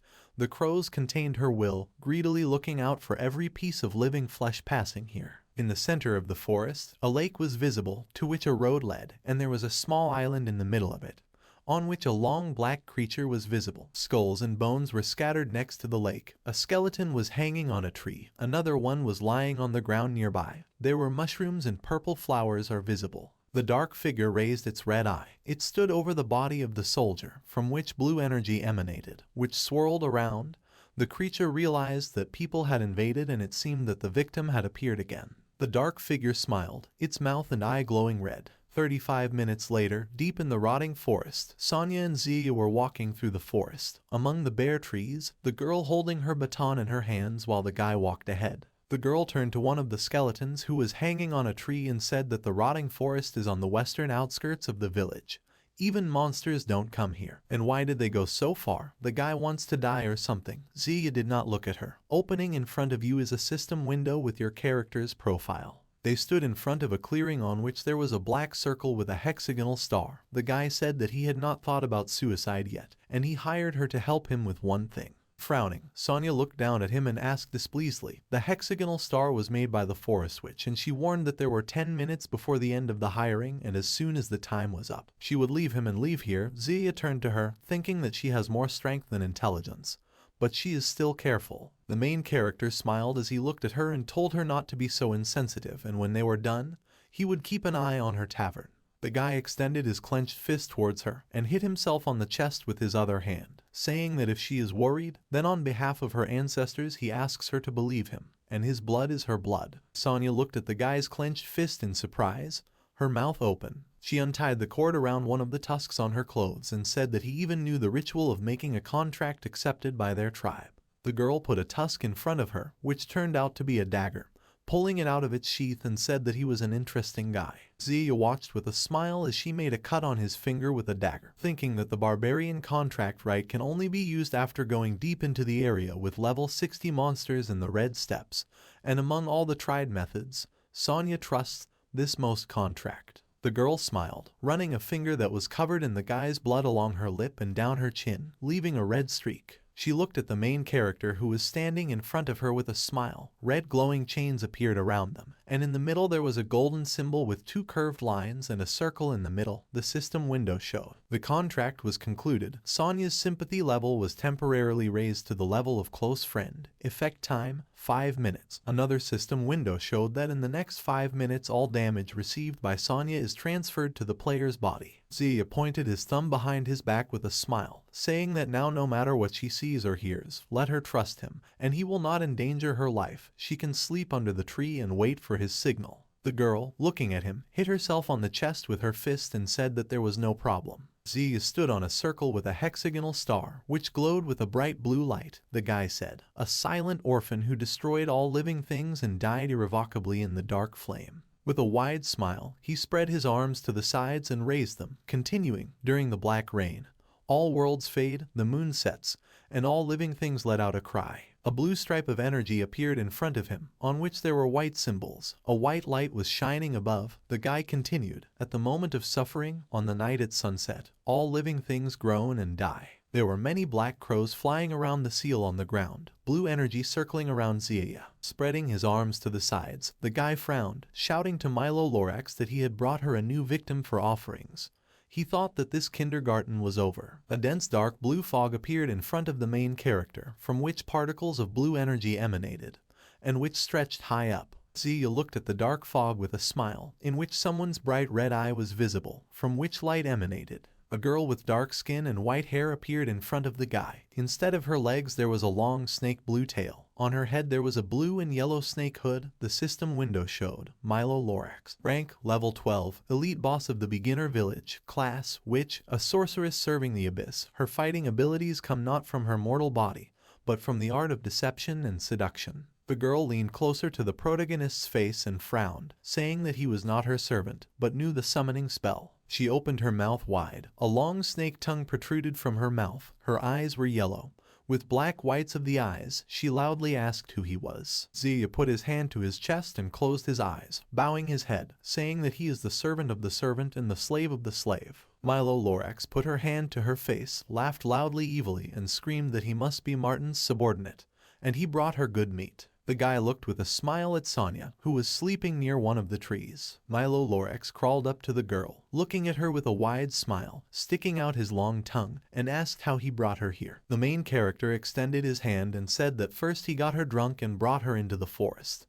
Then he tricked her into feeding her a poisonous mushroom from the forest to immobilize. Milo-Lorax knitted her eyebrows and licked Sonia's cheek, who was lying with her eyes closed. The girl with white hair said that this is not bad and this body is so strong, so full of strength, so fragrant. She looked at the guy who stood in front of her and extended her hand, arching her snake body. The girl said that he was smart and he should receive a reward. The girl extended her hand towards him and smiled widely and viciously. Many green snakes appeared from her body, which, opening their mouths, stretched towards the guy. She screamed that how about he become her food. Zia shouted that every time it's the same thing. And she's still the same scoundrel. Opening his mouth wide, the main character shouted to destroy her. Many drops of blood that flew away from the large bloody stain. Sonia clenched her eyebrows and hit Milo-Lorax on the head with her club, clenching one hand into a fist. Many drops of blood flying across her bat and in the air. Zia closed one eye and covered his face with his hand. While drops of blood flew at him, he looked to the side, thinking that he had been like this forever and more than 100 times, but he still would not get used to the way the barbarians fought. He covered his face with his fist, looking at the dead body of Milo-Lorax, on which blood was flowing, and thought that the boss of the newcomer village, an elite witch of level 12, and to compete with her, you need about 5 squads of adventurers of the same level. Blood flowed down the bat that Sonia was holding, falling in drops to the ground. The guy thought that if caught by surprise, even a level 13 berserker barbarian could finish her off with one blow. He thought that the insignificant boss of level 12 had been completed 177 times, and yet Sila Weist was more interesting to pass. Zia pointed to the corpse of the boss, standing next to the system window, saying that Sonia could take the trophies and it was time for them to return. The girl asked what this was all about. She sat down next to the corpse, opening the bag and holding in her other hand a golden bell, around which there was a blue stripe. With a smile, the girl said that there were many objects in the body of this monster. Zia stood sadly at the system window, thinking that in the public beta, if an NPC kills a monster, he doesn't even get a drop of experience. He closed his eyes and sighed, waving his hand, causing the system window to dissolve. He thought that the hiring time was over, and he had to give Sonia all the trophies so that she would protect him on the way back. But this was for the sake of Sila Weist. Sonia held the bag in her hands, looking down at her boss with a smile, saying that this was a good catch, and she received new ingredients for making alcohol. Zia walked forward, looking over his shoulder at her, saying that he was glad that she was happy, and they are returning. A black raven sat on the corpse of Milo-Lorax, looking with its red eyes towards the departing Sonia and Zia. A village of newcomers, a large crowd of people stood near the gate to the city. In front of everyone stood the village chief, Martin, with an eye patch, Sila Weist, and a man next to her in black clothes who crossed his arms over his chest. Behind them stood other townspeople. One of the people with blue hair pointed his finger forward and said that all the key NPCs had gathered and someone had done a lot of things. Another guy asked whether the player or the NPC had done it. The guy with green hair put his hand to his face and looked away and said that someone, with the help of NPC, beat up the captain of the guard Martin. And probably this is an old showdown between NPC. What kind of player could do this? Cool drink, brandy and conditioner stood next to each other. The guy with white hair raised his index finger and said in a whisper that it was really that guy again. The blonde answered him that it was quite possible, and he even knows that Sila Weist does not have enough milk. Cool drink crossed his arms, saying that they had indeed received a fatal blow. Conditioner looked towards Sila Weist, who was being held by the shoulders by a guy with brown hair and long dark clothes. The guy with white hair said that Sila Weist and Auk are also here, and in normal games NPCs cannot leave a certain place, and these NPCs are also they know how to look at the noise. Auk held his wife's chin, who blushed and frowned at him. The guy said with a smile that he had never told anyone about that child, and that he had just healed Martin. The girl asked if it was true. Conditioner looked at them with his hand to the forehead and whispered that the NPC in this game are just like real people. The system window showed Ock Weist, level 14, specialty, priest, former adventurer, husband of Sila Weist. Martin pointed forward, shouting that they were coming. The soldier next to him put his hand on the hilt of his sword, frowning. Zia and Sonya were walking along the road from the city gate. Someone shouted that it was him. Sonya held her bat on her shoulder with a smile. Martin gritted his teeth as he looked at them, his face contorted with anger as he said that they dared to come back. Zia looked up, where a blue system window appeared above his head, on which it was written, Reputation level -90, Ignanik. He and Sonya were surrounded by soldiers pointing swords at them. Martin pointed his finger at them, shouting that they had wounded the captain of the guard, and perhaps they were rotten traitors. He shouted to prevent them from escaping. The other players looked at this in shock. Their eyes widened. A guy with blue hair pointed forward saying that it was a player. Another put his hands to his mouth, opening it wide, and shouted that he couldn't even kill a bird. And he challenged so many NPCs. A guy with green hair showed a thumbs up, saying that he is a werewolf and this is a village of newcomers. This is a resurrection location. All data and progress are reset here. The elder walked between the soldiers, putting his hands behind his back, and one of the soldiers looked at him in surprise. The old man frowned, looking at the main character, and said displeasedly that he was no longer welcome here. He pointed his finger at the girl. Martin stood next to him. The old man said that although Sonya is an accomplice, someone must resist the monsters that invaded the village, and so they will forget about this incident, and she can stay here. Sonya smiled widely, looking at the captain of the guard, and said that there was no problem. Martin clenched his hands into fists, looking at her, and clenched his teeth, fire burning around his head. The headman lowered his head, closed his eyes, and said that Zia hired Sonya to attack the captain of the Martin village guard. This is a capital crime punishable by death, and given his former title as an honorary settler, he will let him go. From today on he will be in exile. A group of players stood next to each other. A girl with blue hair put her hand to her mouth and said in shock that there was also an exile title. A guy with red hair looked at the other guy, saying that he was sick, and before he could start, he had already put on so much noise. A guy with purple hair asked how he hired this woman. Is it really possible to hire NPCs? Another guy with brown hair smiled and said that maybe this was some kind of hidden task, and it's a pity that he ruined everything. Zia looked at the soldiers who were pointing swords at him and clenched his hand into a fist. He smiled and raised his hands up, saying that he thanked the headman for his generosity, but asked to be allowed to say a few words in his own defense first. Martin extended his hand, frowning, and shouted in displeasure to stop talking nonsense and let him leave. Zia waved his hand at Sonya, who was holding the bag, and told her that as her recent battle comrade, could he borrow her trophies? The captain turned to the girl. She shouted no question. The bag of trophies flew forward across the sky. He hit Martin on the head. The captain's eyes turned white, and drops of blood flew out of his mouth. The main character raised the bag, thanking the girl, while the captain with a bump on his forehead pointed his finger forward. A fire was burning above his head, and other people were laughing at him. Zia looked at him from under his brows and, holding the bag in his hand, reached inside it with his hand. Martin looked at the guy angrily, gritting his teeth and frowning, and asked what he was looking for. The main character pulled out a golden bell with a purple snake around it and waved it, causing a ringing sound to be heard, saying that he remembered something interesting. From the bell that the guy was holding in his hands, a ringing was heard, indicated by a purple light. Someone hit Ock Weist sharply in the face with a fist, causing the guy to close his eyes. Martin hit the guy in the face. A yellow light passed from the blow and he turned his head away. Drops of blood flew out of his mouth. The other players looked at this in shock. Their eyes widened. The guy with brown hair opened his mouth wide, and the girl covered her face with her hand. Martin clenched one hand into a fist, standing over the priest, his body trembling.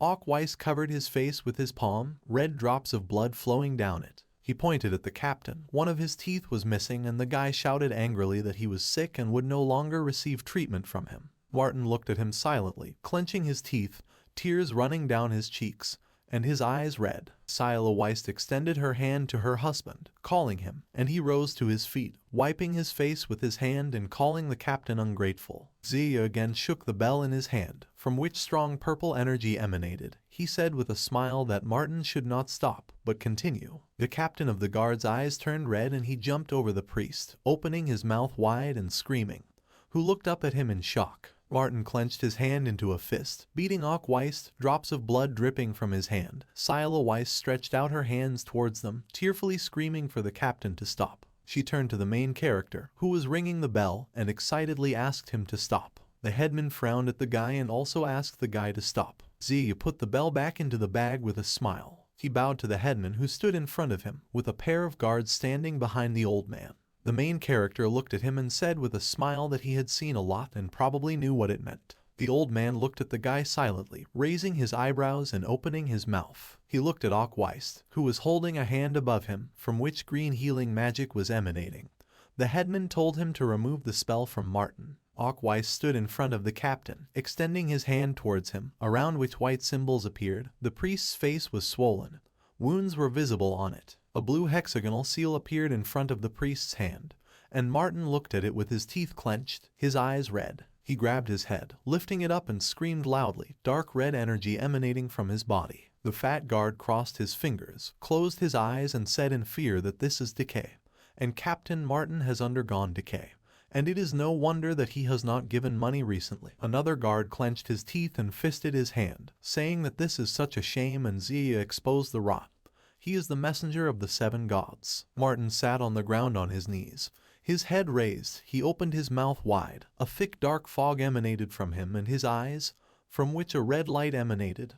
Dark red energy emanated from his body. Cool Drink and Conditioner looked at this in shock. The guy in the purple shirt pointed his finger forward, shouting that the main character didn't spoil anything. And this is something unreal. Cool Drink put his hands on his cheeks, shouting in shock that there is such a plot. Zia looked at the captain's body, clenched his hands into fists, and thought that the first stage had been completed. Next to him stood the headman and other guards. The main character thought that during a normal passage he needed to go around every resident in the village and go through 20-30 scenes. Only then you can fill up your reputation and leave the village of newcomers. But after a little time the village can be literally destroyed. He realized this after 3 games, and the developers of this game have no heart. Zia looked to the side with a serious expression and thought that this is the easiest way to not only quickly fill up the reputation, but also to get this traitor out and prevent a disaster in the village. The guy looked at the system window, on which it was written, the hidden task to reveal the rotten captain was completed. Reputation in the newcomer village is plus 200. Reputation has reached the level of fame. Now the player has the opportunity to leave the newcomer village. Zia thought that he had earned 200 reputation. Now you can level up. It's still level 1. The guy waved his hand and the system table dissolved. He looked with a smile at Ock Weist, who held his hands in front of his face, from which a green light emanated. Scylla Weist sat next to him, holding his shoulder. The main character thought that he could finally build calmly relationship with Scylla Weist. Ock Weist clenched his teeth, blood flowing from his nose, and green healing magic shining around his head. Zia thought that he needed to get rid of the garbage first. The headman approached the guy and extended his hand, saying that he had saved the village from disaster, so he was restoring his status as an honorary settler. Zia flinched, looking at the village chief in shock as he pointed at Sonia, saying that her reward was 3 months' rent relief. She clenched her hand into a fist and smiled widely, thanking the village chief. She laughed loudly, closing her eyes, and hit the main character on the back, shouting that everything was thanks to him, and from that day on they were friends. From the blow Zia's eyes widened, and drops of blood flew out of his mouth. Zia wiped his face. There was blood on his lip. He asked with a smile if he could ask her to tell the truth to Scylla Weist. She can't be left in the dark, and she can also take the maid. Sonia walked towards the girl and the priest, turning to the main character and showing him a thumb, saying that there were no problems. The guy looked after her with a smile, thinking that for Sonia the weakling Ock Weist is a maid, and for Scylla Weist his betrayal is a shame. Sonia put her hand on Scylla Weist's shoulder, saying something to her, frowning, and the girl looked at her with a surprised face. The main character thought that Sonia would tell about her husband's betrayal, and then take away this maid in the record time in which Sonia turned male dogs into guys.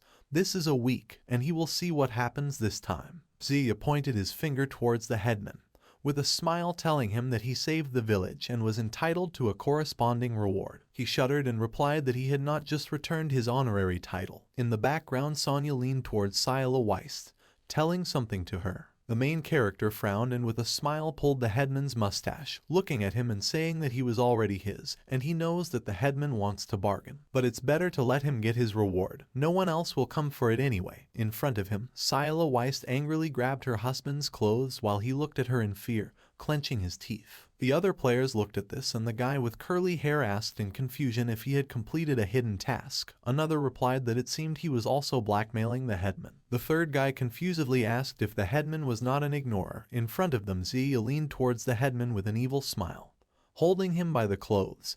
Behind them, Sonia showed Sila Weist and her husband a strange mask. A girl looked at all this, sitting on the roof of one of the houses. She was wearing a red scarf and black tight-fitting clothes with white inserts. Her hair was purple. The girl with purple hair and yellow eyes put her hand to her lips and, blushing, said that this game is simply a miracle. The headman spread his hands to the sides. Above him there were several bubbles with various objects. A bubble in which there were gold coins, a bubble with a white coupon, and a red and blue arrow in a circle, a bubble with a green heart and symbols, and a bubble with a red exclamation mark. The headman thanked Zia for what he did for the village. He said something else, but the main character interrupted him. The guy pointed his finger forward and said with a smile that he was choosing a task with an errand. A golden badge appeared above the headman's hand, with a red exclamation mark on it, and golden light emanated from it. He handed it to the main character and he extended his hands with a smile. The headman told him to take it. The old man put his hands behind his back and walked past the guy, saying that he hoped that this time he would succeed. Zia's eyes widened in shock. The headman looked away and wished the main character good luck. He turned over his shoulder at the headman, looking at him in shock, his mouth open. He looked after the leaving man, clutching the badge in his hand, and thought, this is a new replica. Other players ran up to the main character with smiles while he looked at the man, thinking that in one of the cycles the headman said this before his death. Zia was surrounded by other players smiling and holding him. He extended his hand to the headman, loudly asking if he remembered him. The guy thought that this was impossible, and the NPCs did not remember anything. With a worried face, Zia asked him to wait. The other players held him, asking if he would add them as friends and asking him to teach them how to play. The guy clenched his teeth, frowned and looked down at the players, while others asked if he made guides and could provide a link to the site. Zia sadly looked forward, asking everyone to wait. Suddenly, the main character's eyes became cloudy and the glare disappeared from them. His gaze cleared again and his expression became calm. Zia shouted to everyone to calm down, raising his head, and the players no longer held him, looking at the guy. They surrounded him when he clenched his hand into a fist and asked if they all had weapons. One of the players raised a shovel, saying that there is one. Another player raised an eyebrow and showed a pickaxe, speaking about it. Brandy, cool drink and conditioner with wide smiles raised rolling pins in their hands, shouting that there is one. The main character hit himself on the forehead, closing my eyes. He showed a golden icon with an exclamation mark and said with a smile that he needed to activate the task and they could apply to participate. He thought that he had started tasks only with NPCs before, with players, of course, for the first time. The guy clicked on the icon and a system window opened with his character profile and characteristics. He looked down at the system window, pointing his finger at it. A list of tasks opened on the system window, in the form of an old book. On one page there was a division into tasks of the main plot, tasks of a secondary plot, and ordinary tasks. On the other page it was written. The goal of the task was to clear the outskirts of the rotten forest from monsters. Requirements: level 1, 2 and higher. Player 2 is equipped with a weapon. Location: outskirts of a rotting forest. Task rewards: silver +3, experience +1000. Blue energy emanated from the icon, and a question mark appeared above Zia. The guy pointed at it with a smile, saying that the task has been created, and they only need to meet the requirements to join the squad. A window with the inscription "My Squad." There were 6 icons. On one there was a conditioner. On 2 there was a cool drink. On the 3rd there was brandy. On 4 there was a simple image of a rabbit on a white background. On the 5th there was a guy with black hair slicked back. On the 6th there was yellow face with orange hair and a streak of blonde. Zia stood in front of the system window, pointing his finger at it. There were other players behind him. The guy looked to the side and said that it seems they are the only ones, and tomorrow at 3 o'clock they are gathering at this place. And if there are more who meet the requirements, they can join too. The guy looked at the system window in surprise, raised his eyebrows and realized that the team had its own chat. An hour on a brown background. Conditioner wrote that they mentioned the main character when they were doing the task. Zia asked Ms. Sila Weist. He answered yes, and the main character thanked him. Cool Drink wrote to the chat, asking for advice.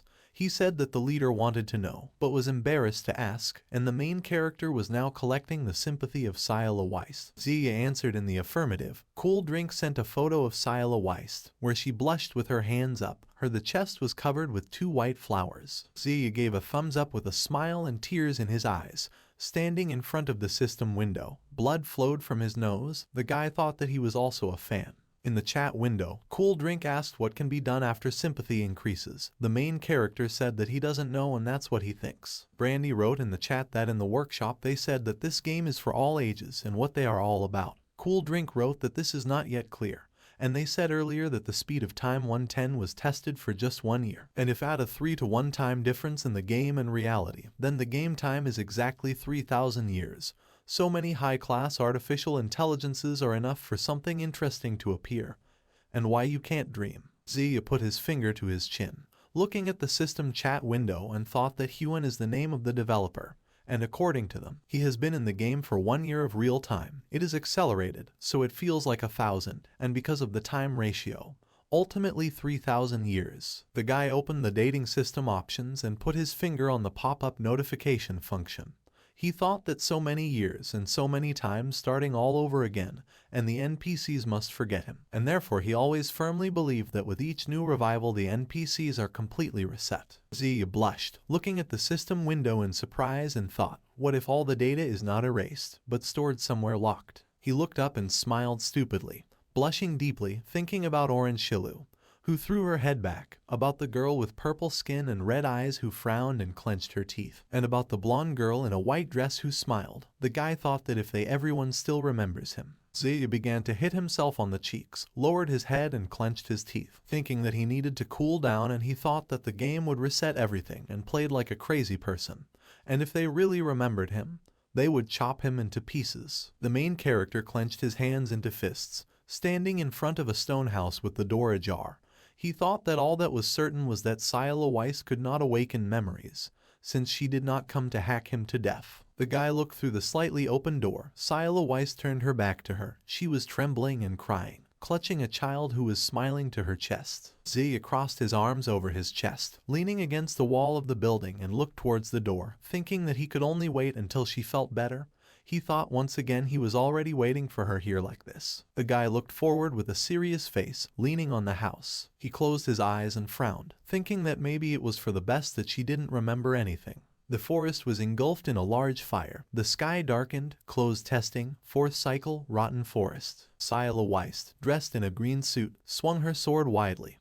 Her face contorted in horror, and there were tears in her eyes as she screamed for the main character to run. Martin appeared in front of her, who said with a smile that they would all die here. The girl looked at the raven, who was flying with fire emanating from his beak. The raven opened its beak and a huge fireball flew out of it and headed towards Zia, who looked over his shoulder in surprise. Scylla Weist screamed the guy's name. She stood in front of him, holding her huge sword in front of him like a shield. A fireball hit her back and the main character looked at it in shock. Zia, with tears in his eyes, extended his hand to the girl whose hair was burning and muttered no. He shouted the girl's name loudly, and a huge fire continued to spread through the forests. Zia cut the boar in half with his teeth clenched, a bright trail of fire emanating from his sword. Closed testing of the fantasy world. 3rd cycle. Zia stood by the dead boar, sheathing his fire sword. He was wearing loose purple pants and black and red armor.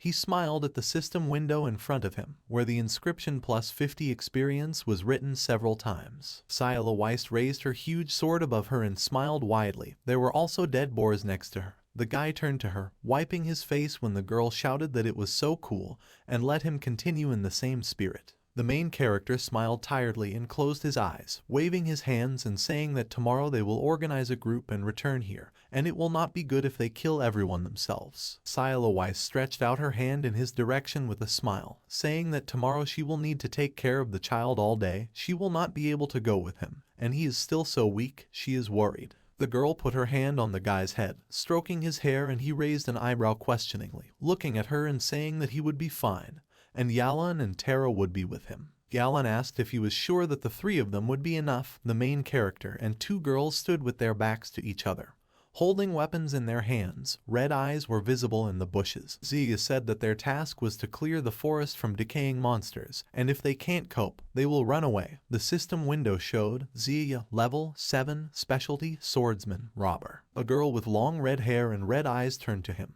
holding a spear in her hands, and said that Sila Weist is not here, and if they encounter something dangerous, she will not be able to protect him. The system window showed Yalan, level 7, specialty, militia. A girl with long pink hair tied in 2 ponytails and a blue hood looked forward in fear, clutching a green staff in her hands. She screamed that they were advancing. The system window showed Terra, level 6, specialty, low-level priestess. The 3 of them were surrounded by huge boars that ran towards them. Terra screamed that their numbers were frightening. Many wild boars ran out of the bushes, rushing towards the 3 people who were holding weapons. Yalan raised her spear upward, stabbing it into the eye of one of the boars, red blood flowing from its wound. Zia swung his sword, cutting off the head of this boar, many drops of blood flying off the sword the guy was holding. Yalan looked at the guy irritably, holding the boar's head on his spear, asking him that he was stealing her monsters. He smiled, looked back at her and said that she also stole him. 2 boars jumped onto Terra and the girl closed her eyes, with tears in her eyes, and screamed, holding the green staff in front of her. The main character jumped up, cutting off the head of one of the boars, and Yalan rolled on the ground, clenching her teeth and stabbing her spear into the head of the second boar, causing splashes of blood to fly around. Zia knelt down on one knee, his sword stuck into a nearby stone. He closed his eyes and smiled while the pink-haired girl looked at him. The dead boar fell to the ground. The priestess extended her hand, looking forward in fear, and shouted to the main character behind him. The guy turned around. A huge boar with red glowing eyes was running towards him. He clenched his teeth, trying to pull his sword out of the stone, his body trembling, and he realized that it was stuck. A bright fiery ray flashed next to Zia's face, and the guy widened his eyes in shock. He covered his face with his hand and closed his eyes. The boar's entire body was surrounded by fiery flames, casting a bright light towards the guy. He opened one eye and looked at Terra, thanking her. The girl was holding in her hands a green staff with a fire burning at the end. Yalan leaned on a tree, looking at the main character, who was sitting on a dead boar, and waved his hand, saying that he said that there were no problems. Terra was sitting nearby, closing her eyes. The girl with red hair frowned and turned her gaze to the bushes, where a pair of red eyes were visible. A huge red boar came out of the bushes. A purple fire was burning on its back. Its eyes were burning with a red light, and there was a gold ring in its nose. The girl screamed that this was the king of the boars, and even he was decomposing. Yalan jumped forward, clenching her teeth and holding a spear in her hands, saying that the boar king was level 13 and they couldn't handle him. She asked Zia to take Terra and run. The huge boar and Yalan ran at each other, the girl holding a spear, uttering a war cry. She stuck her spear into the boar's leg. Zia jumped up, striking the monster's fangs and tail. He said that he would not let her be a hero alone and they would leave together. The boar opened its mouth wide, growling loudly and pushing the guy back. Zia covered his face with his hand. He flew back and hit a tree, drops of blood flying from his mouth. The guy leaned on his sword, getting to his feet. The boar was hidden by a shadow. His red eyes glowed, and dark dust rose in the air. Zia wiped his face with his hand. There were many wounds on his face. Blood was dripping from his lips, and he closed one eye, thinking that something was wrong. And in the past 2 cycles there was no boar king here. Maybe this is a new plot. The guy's eyes widened and he frowned, looking forward. Yalan stuck her chest against a tree branch. Blood flowed from the wound and the girl lowered her head. Nearby, Terra was lying on the ground near a stone on which there were many cracks and a huge blood stain. The main character called them by name. He held his sword out in front of him, looking at the boar king who stood before him. A shadow from the monster fell on Zia and he pressed his lips, closing one eye. There were many wounds on his body. He thought that this was definitely not level 13. And who developed this plot when in the village of newcomers the monsters have a random level. Zia ran towards the city, holding his sword and calling Sila Weist and Martin. The guy was breathing heavily, leaning on his sword. Blood was running down his forehead, and his clothes were torn. He asked someone to save the girls. The ground under the protagonist's feet broke and he opened his mouth in shock, falling onto his back. The boar king pushed Zia forward sharply, running towards him. The monster opened its mouth in front of the main character, and he screamed in fear, clenching his teeth and turning towards him. Someone called the boar king, delivering a sharp blow to his cheek, and the creature opened its eyes in surprise, one of its tusks breaking. Sonya sharply hit the monster with her bat, causing it to fly to the side, shouting that after all, the main character is a frequent guest in her tavern. She jumped forward and turned to the main character with a smile, saying that she would cover. Ziyu was sitting on his knees on the ground. The girl jumped above the Boar King, raising her bat above her head. She dealt many powerful blows to the Boar King, blood spraying in all directions from the blows. The Boar King grunted. His whole body was bloody, there was a large pool of blood underneath him, and one of his tusks was broken. Sonya licked her lips with a smile,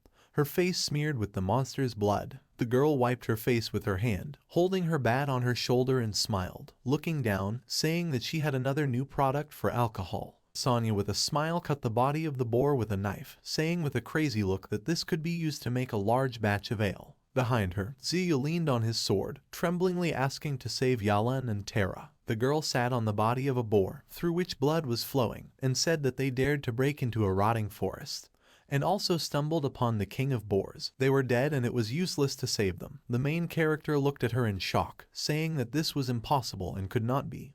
He thought that the last 2 times they had survived. Sonya put out 2 fingers, looking up, and the guy also raised his gaze questioningly. Many crows with red eyes flew across the sky. Sonya, with a wide smile, spread her arms to the sides and laughed, shouting that these were bloodthirsty crows, unprecedented prey, and they must also want to become ingredients for her ale. The girl jumped off the bloody body of the boar and ran forward. Ziyu stretched his hand towards her and asked her to come back. Many black crows emitting red lights surrounded the huge boar, lifting it into the air. Ziyu covered his face with his hand and swung his sword towards them. He covered his face with his hand and put his sword in front of him, shouting that they were taking away the body. Many crows surrounded him, scratching with their claws. Sonya looked over her shoulder, her face contorted with rage, and she clenched her teeth, asking what? The girl, raising her bat, looked at the many crows in the sky that were carrying away the body of the boar and screamed that they dared to steal it. Sonya clenched her teeth and swung her bat, shouting for them to come back. A bright beam of red energy flashed near the crows and passed by the crows. Sonya angrily pointed the bat forward, frowning and shouting that she should have finished them off with one blow. Ziyu next to him wiped his face with his hand,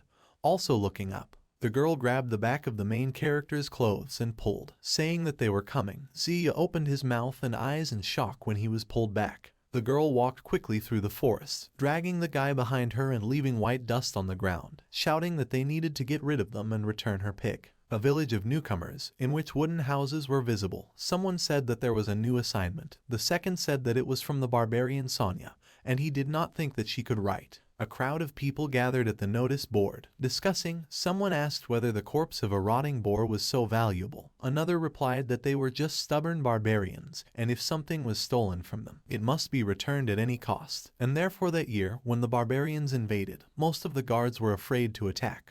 Otherwise they would have been hunted by the barbarians for the rest of their days. On the notice board there was a paper with a task on which was written the name of the task, seething blood, description of the task, 1. Together with Sonya, exterminate the bloodthirsty ravens of the rotting forest. 2. Return the body of the Boar King.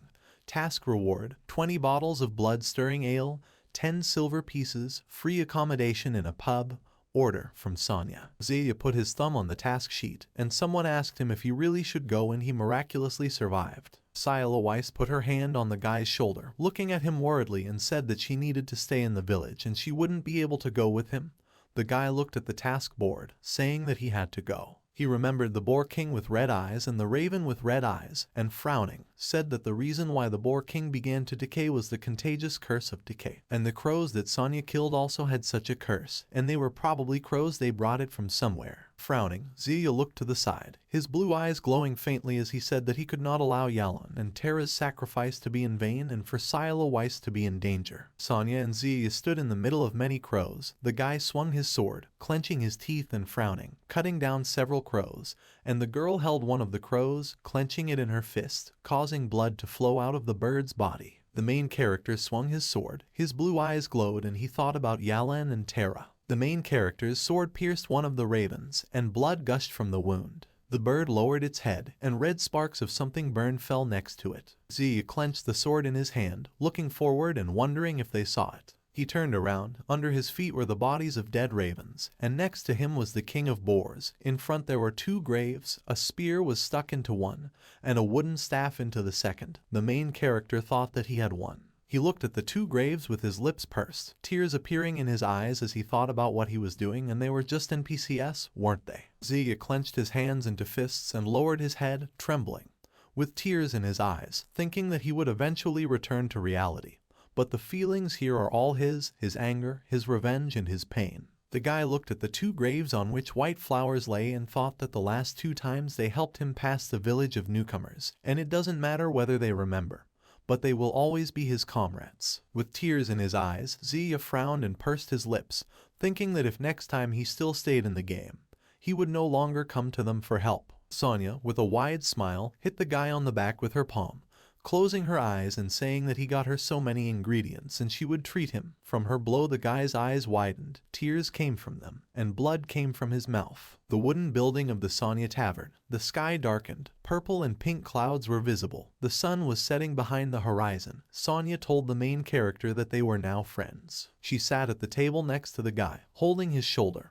Her face turned red and she looked at the man with dark hair, laughing and saying that he was a weakling at the very beginning, but now his strength is worth reckoning with. Zia brought it to himself a wooden mug and smiled modestly, blushing. The girl raised her mug of ale with a smile, and looking down, said that perseverance makes weaklings strong, and that's not a bad thing. Zia hit the girl's mug with his mug. The yellow drink in the mugs jumped and splashed. Sonya waved her hand at a fat man who had a chef's hat and a blonde mustache and hair.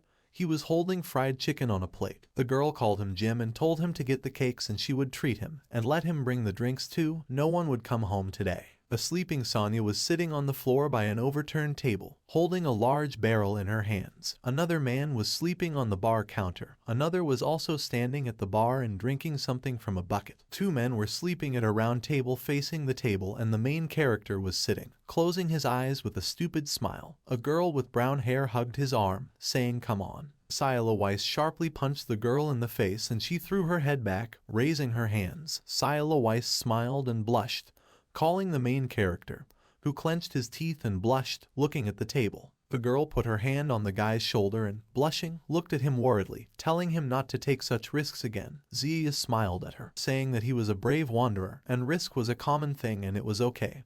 He thought that the NPC was worried about him. Standing above the main character was Sonya, who gave him a thumbs up, smiling. The headman was leaning on the table, extending his hand towards the guy. Next to him sat Sila Weiss, who was looking at him worriedly, and behind her was Ak Weiss, who clenched his fist in irritation. There was a fire burning around him. The main character thought that in the last 2 games, when the conditions for leaving the village were met, he was already level 12. His reputation was about the same as now, but he had never gone through such stories before, and will appear later. Another piece of news about the newcomer's village.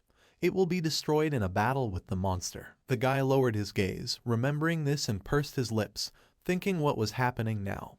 And probably this was some kind of hidden plot that he did not notice. Stone hieroglyphs hit the guy's head and his eyes widened in surprise. Jim pointed the broken bottle forward. His cheeks turned red and he frowned, shouting that they would all die soon. And they were still sitting here drinking, and that monster from the forest would tear them all to pieces. The drunk people who were sitting at the tables looked at him with reddened cheeks. One of them said that he himself was drinking. The second put his hand on his stomach and said that Jim was only talking about the rotten forest. And why talk about this place? The third man leaned on the wooden fence and said that Jim always spoils everyone's mood, and if he had not prepared such delicious cakes, he would have been thrown out of the village long ago. The guy with short hair grabbed Jim by the shoulders and clenched his teeth, telling him to get lost. Zia looked at them. He frowned, thinking that Jim was the next NPC who was giving clues. A guy with short hair held him by the shoulders, shouting for him to get out and go freak out somewhere else. Jim frowned and said that he wasn't crazy and to let him go. Zia got up from his seat and stood in front of them, asking why they all had to die. Jim clenched his teeth, looking at him worriedly. He fell to his knees, resting his hands on the floor and lowering his head, shouting that it was his fault that they all died. The main character, Sila Weiss and Martin, looked down at the man as he shouted that he had to enter this damn forest with them. The man clutched his white apron in his hand. Next to him was an overturned mug of wine, which spilled on the floor, and the man said that he got drunk. Jim remembered walking with other knights through the forest. He drank from a flask while the others walked forward. The man said that he fell behind them. The knights were surrounded by a purple fog. One of them raised his hand, which had been corroded to the bone, Looking at it in panic, the other was lying on the ground. Instead of half of his face there was only a skull. Jim said that in the forest it was unclear where a poisonous fog and women's laughter appeared. The whole squad turned into skeletons, and then he was so scared. Jim ran from the purple fog, clenching his teeth and holding a sword in his hand. One of the soldiers pulled his hand towards him. The man said that he then ran away, and he should die. The headman frowned as he listened to him and asked what he thought. That someone was controlling decay and poisonous gas in the forest, and he had killed a squad of guards. A guy with short hair took Jim by the clothes, looking at him angrily, and asked why he didn't say more. Another guy pointed his finger forward and asked how they could know if he wasn't making a fool of himself. Martin pointed at the man, frowning and shouting that he was definitely drunk and didn't understand anything. The main character looked in surprise at the blue system table that opened in front of him. It was written on it, "Soldiers who died early, the task was activated. Because of Jim they all must enter the rotting forest to find the true cause of the decay of the forests." Zia looked at the system window with a frown and thought that this was a new task, also forced, and also to enter the rotting forest. The depths of the rotting forest had never been revealed before. Day 2, the elder gathered all the adventurers and warriors of the village to, under the leadership of the captain of the guard Martin, enter the rotting forests. Martin walked ahead, frowning and clenching his hands into fists. Jim walked behind him, holding a flask and offering it to the main character. Zia raised his hands and closed his eyes, refusing. Behind him was Sila Weist, her husband, who was reading a book, Sonia and other soldiers. The main character looked at the system window, putting his hand to his chin and frowning. He thought that the forced task that prompted the entire village to join was really an accelerated transition to the finale of the plot with the village of newcomers. He clapped his hands, closing the system window, and shook his head, closing his eyes and thinking that this could not happen. And the village of newcomers would be destroyed in the battle with the monster, and this battle was still several years away. The guy put his hand on the hilt of his sword, looking around, and thought that the past 2 times, having gained enough reputation and experience, he was in such a hurry to open a new card that he overlooked an important plot, and since it was activated, now he will find out everything. In the distance, a soldier shouted with a purple mist around him. The main character and Sila Weiss looked in his direction. Someone shouted to retreat, and there were toxic fumes. The captain of the guard held his sword as he ran away with the soldiers and turned to Jim, who was standing in front of the purple steam, asking what he was doing. The man opened his flask, smiled, and said that he knew how to resist these fumes, and this time he would not be scared. Martin looked at him with displeasure, asking that at such a moment the alcoholic in him woke up. Jim smiled widely, spilling the red drink on himself and closing one eye, shouting to the ghosts that he was here again. Someone shouted that he was crazy and let him come back. Zia looked at him in confusion, frowning and opening his mouth, thinking that this was a blood-stirring ale. And was this really a quest chain? And because he brought the Boar King to Sonia, she made the ale, and therefore the plot was activated, which wasn't in the last 2 games. Jim with a smile took out a flint in which a small flame was burning and said that this time he would not run away. He spread his arms to the sides, his whole body was on fire, and he shouted that he was back. The burning man walked into the purple mist, with many black crows with red eyes flying nearby. Zia widened his eyes in shock, realizing that there were monsters in the fumes. He turned to the captain of the guard, who put his hands on his head and clenched his teeth. The other soldiers shouted that they needed to leave quickly, while Martin cursed, saying that it was impossible. In the middle of the forest, between the trees, a fire was visible, from which red sparks emanated. The fire grew stronger, engulfing all the trees. Martin pointed his hand forward, waved his other hand and frowned, shouting that they were retreating and there was a fire in the forest. Black crows flew in the sky above a huge fire that engulfed the entire forest. The group fled from the forest between the burning trees. Zia leaned over, breathing heavily, and wiped his face with his hand, turning back. In the burning forest, many red eyes of monsters were visible. Crows were flying over the trees. A couple of soldiers, the main character, the captain of the guard, and Sila Weiss turned around. Looking at the forest, one of the soldiers loudly asked where so many monsters came from. Martin asked when they all managed to gather here. Sila Weiss took the protagonist's hand and pulled him forward, running away and shouting that they needed to keep running. Various monsters with red eyes came out of the forest. A flying skull with wings and tentacles, a huge green monster with large fangs and one eye, a boar with a fire burning on its back, many ravens flying in the sky. The skull fell to the face of one of the soldiers, wrapping its tentacles around him. The soldier screamed, blood flowed down his face. The green monster dug its fangs into the shoulder of another soldier, knocking him to the ground, and he pulled his hand forward. Screaming, the boar threw one of the soldiers into air. Martin held a sword in front of him. Monsters were flying around him. A soldier was shooting from a bow behind him. The captain shouted that they were heading towards the village. The entire group was surrounded by many monsters that were coming out of the burning forest. And the main character realized that the battle that destroyed the village was not the same battle with the monster. Several years later, many monsters walked forward with their mouths open, skulls and crows flying in the air, and you realized that what destroyed the village was the battle with the monsters from the rotting forest that was happening right now. The captain held his sword out in front of him, standing in the center of the group, and told everyone to get ready. Martin pointed his sword forward, frowning, and shouted to everyone forward. Sonya, Sila Weist, Ock Weist, and several soldiers ran forward, holding weapons in their hands. The priest opened the golden seal in front of him, holding a book in his hands. The fat soldier was pierced from the back, drops of blood flew out of his mouth, and his eyes turned white. Zia turned to look at him in surprise. His eyes widened in horror and he frowned, shouting, Sila Weist and Sonya will turn back. The girls turned back, where someone pierced a man in dark clothes with a sword from the back. The man coughed. Drops of blood came out of his mouth. The sword that was sticking out of his chest was bloody, and there was a blue mist around the man behind. The man waved his sword, from which drops of blood flew off, standing in front of the main character. He shouted loudly that it was Martin. The captain stood in front of the fallen body with a wide smile, holding a sword in his hands. There was a blue mist around him, with red eyes at the end. Ock Weist pursed his lips, saying that he was also decomposing. Sonya frowned, saying that even a blind man could see this. Martin's eyes glowed red. He smiled widely, clenching his teeth. A vein stood out on his cheek. He turned to the others, muttering something about his food. The captain's body was engulfed in blue fire as he stuck his tongue out of his mouth, raising his hand and shouting that they were all his food. Martin spread his arms to the sides. There was a thick blue fog above him, in which red eyes and a mouth that was smiling were visible. The main character looked at him. Milo Lorax appeared from the fog, spreading her arms to the sides with a smile, and Zia realized that this was the Snake Witch from the settings of the second game, and Martin was her adept. Sila Weist and Sonya looked in horror at the witch who was casting a shadow, and Sonya, clenching her teeth, said that she was so huge. The girl next to her widened her eyes, saying that there were such monsters in the vicinity of the village. Ock Weist extended his hand and frowned, shouting that she was the source of the corruption, and if they killed her, the problem would be solved. Sila Weist and Sonya put their weapons in front of them. The girl in green clothes shouted that she could not be allowed to approach the village. The barbarian told them to act together. Ock Weist extended his hand, in front of which a golden seal opened and, frowning, cast a boost on the girls. They ran forward, their bodies surrounded by golden light. Sonya held her bat behind her back, clenching her teeth, and Sila Weist held a huge sword in front of her. Zia clenched his teeth. Burning sparks flew around him.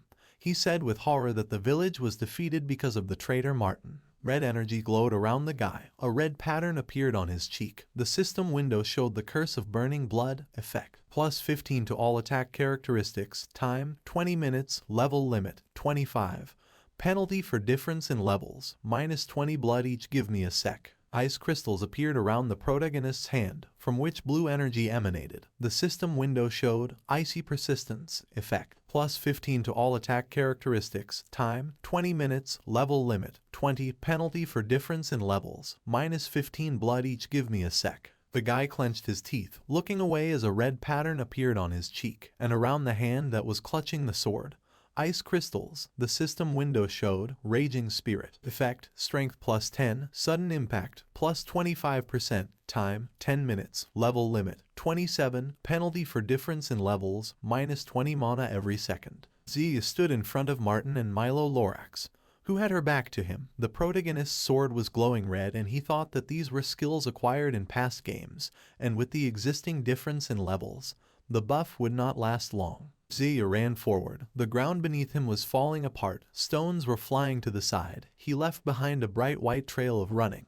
He thought that he just needed to act quickly. The main character jumped over the captain of the guard, raising his sword back, and shouted that he was a traitor. Martin shouted the name of the main character in surprise and, frowning, put his sword in front of him. Zia dealt a sharp blow to the captain, which left behind a bright red mark. The guard captain's sword broke. A cut went across his face and arm. Martin's hand was separated from his arm. Blood gushed out from the wound. The captain jumped to the side, and Zia swung his sword again, slashing upward, leaving a red light behind. Martin smiled widely. He put one of his hands to his face. Blue energy emanated from it. Red flesh appeared around his other hand, around which blue energy also appeared. Martin said that the main character was hiding his power, and he should have gotten rid of it. Zia's face contorted with anger, and he put the red glowing sword in front of him, shouting that he could say the same about him. The protagonist struck Martin's flesh arm, leaving a red light behind the impact. The captain smiled widely, looking angrily at the guy. Skulls and faces of people were visible on his flesh hand. He said that he would show the main character a surprise. Zia's sword stuck between the heads of Terra and Yalan, who were distorted in horror. Their faces were gray, veins were visible on their faces. Martin smiled maliciously, narrowed his eyes and asked. They were his friends, and this was such good food for his strengthening. Zia clenched his teeth in anger. His eyes glowed red, and red flames burned around him. In front of him on the system window there was a warning that due to lack of blood, the buff would disappear. The guy shouted that he had put decay on the Boar King and killed them, and he is a coward who must die. Martin hit with his fist, which was surrounded by red flesh, and with a wide smile said that no one asked his ungrateful one to go clear the rotting forest of monsters and interfere with his plans, and they were just an ordinary sacrifice, like the others. The man struck with his flesh hand, and the main character with his sword, which left a red mark. A strong impulse of energy passed around them. The stones scattered to the side. The guy's sword only slightly cut the hand of the captain of the guard's flesh. Zia asked the missing guards were also his work, and Martin replied that it was true, and they all became his strength. The main character loudly asked why he betrayed them, and the headman entrusted him with the post-captain of the guards, and this is how he protects them. The man replied that he should protect a village that patronizes the barbarians, a herd of cowards that relies on the barbarians to survive. The sword pierced the captain of the guard's fleshy arm. Martin sharply waved his hand, throwing the guy aside. He fell to the ground on his back, and the sword remained in the hand of the captain of the guard, who shouted that this was a funny joke. He told the main character to die. A huge fireball flew towards him. Scylla Weiss stood in front of him, covering the guy with her huge sword, screaming the guy's name. A fireball crashed into the girl's back. Zia looked at her with tears in his eyes. His eyes widened in shock and he muttered no. The main character extended his hand to her and shouted no again. The guy's eyes widened and he frowned, beads of sweat running down his face. He shouted no again. Scylla Weiss, dressed in a green dress, recoiled from him in fear, covering her mouth with her hand. She fell to the ground, looking questioningly at Zia, and he, with wide open eyes, looked questioningly at the girl in response. He smiled awkwardly and frowned, beads of sweat running down his face as he ran away from the girl, wondering how he could have fallen asleep. Scylla Weiss grabbed his clothes, lowered her head and asked him to wait. The protagonist's eyes widened in surprise. The girl looked at the guy from top to bottom and, raising her eyebrows, asked him if he had a nightmare. Zia stood with his back to the girl, answering that no, it was a memory. The girl hummed questioningly, extending her hand to him. Zia looked over his shoulder at her and frowned, saying that what happened would never happen again. Scylla Weiss asked what he was talking about, and the guy awkwardly scratched the back of his head, smiling weakly and saying that he should have told her the truth about the priest Weiss earlier, then she would have been less worried. The girl looked at him, bowed her head and extended her hand to the guy, saying that it was not his mistake, and let him come in. There is no need to bake in the sun. Scylla Weiss pulled the guy's cheeks, who smiled awkwardly, and said that in fact, she always wanted a younger brother. And from now on, he is the brother bestowed on her by the 7 gods. The doors of this house will always be open for him. The main character thought that he doesn't want to be her brother. A child's cry was heard from the girl's house and she gasped, turning back. She pointed to the house, lifting the skirt of her long dress and said that Def woke up and let the main character come in quickly. He agreed. Zia pulled back the white curtain that is cheerful in front of the passage and entered the room, thinking that he has already entered this room so many times. And every corner knows as if at home, and Scylla Weiss is only engaged in feeding. The girl held the baby in her arms, putting a bottle to his mouth. The guy looked at it, thinking that it was boiled goat milk, and no matter how much he looked at this maternal radiance, it is magnificent. But Sila Weiss does not know how to feed the baby at all. Zia extended his hand to the girl, who looked at him in surprise, and asked her to give him a bottle. The guy took a glass bottle, moving away from Sila Weiss and pointing to the bottle, said that it should be a bottle of false holy water, and there was still liquid left in it, and this is not very good for the child. He walked up to the table, shook the bottle, then wiped it and took a wooden glass with his other hand, while the girl looked at him in surprise. Putting her hand to her mouth, the guy said that the bottle must first be boiled, then wiped well. Zia smiled, leaned over the table and poured milk from a black jug into a bottle, saying that milk should not be too cold or hot. And this is just right. Sila Weiss and Def's eyes and mouths opened in shock as they looked at the guy. Zia took the child from the girl's hands, tilted the bottle towards him, fed him and told the child to drink slowly and take his time.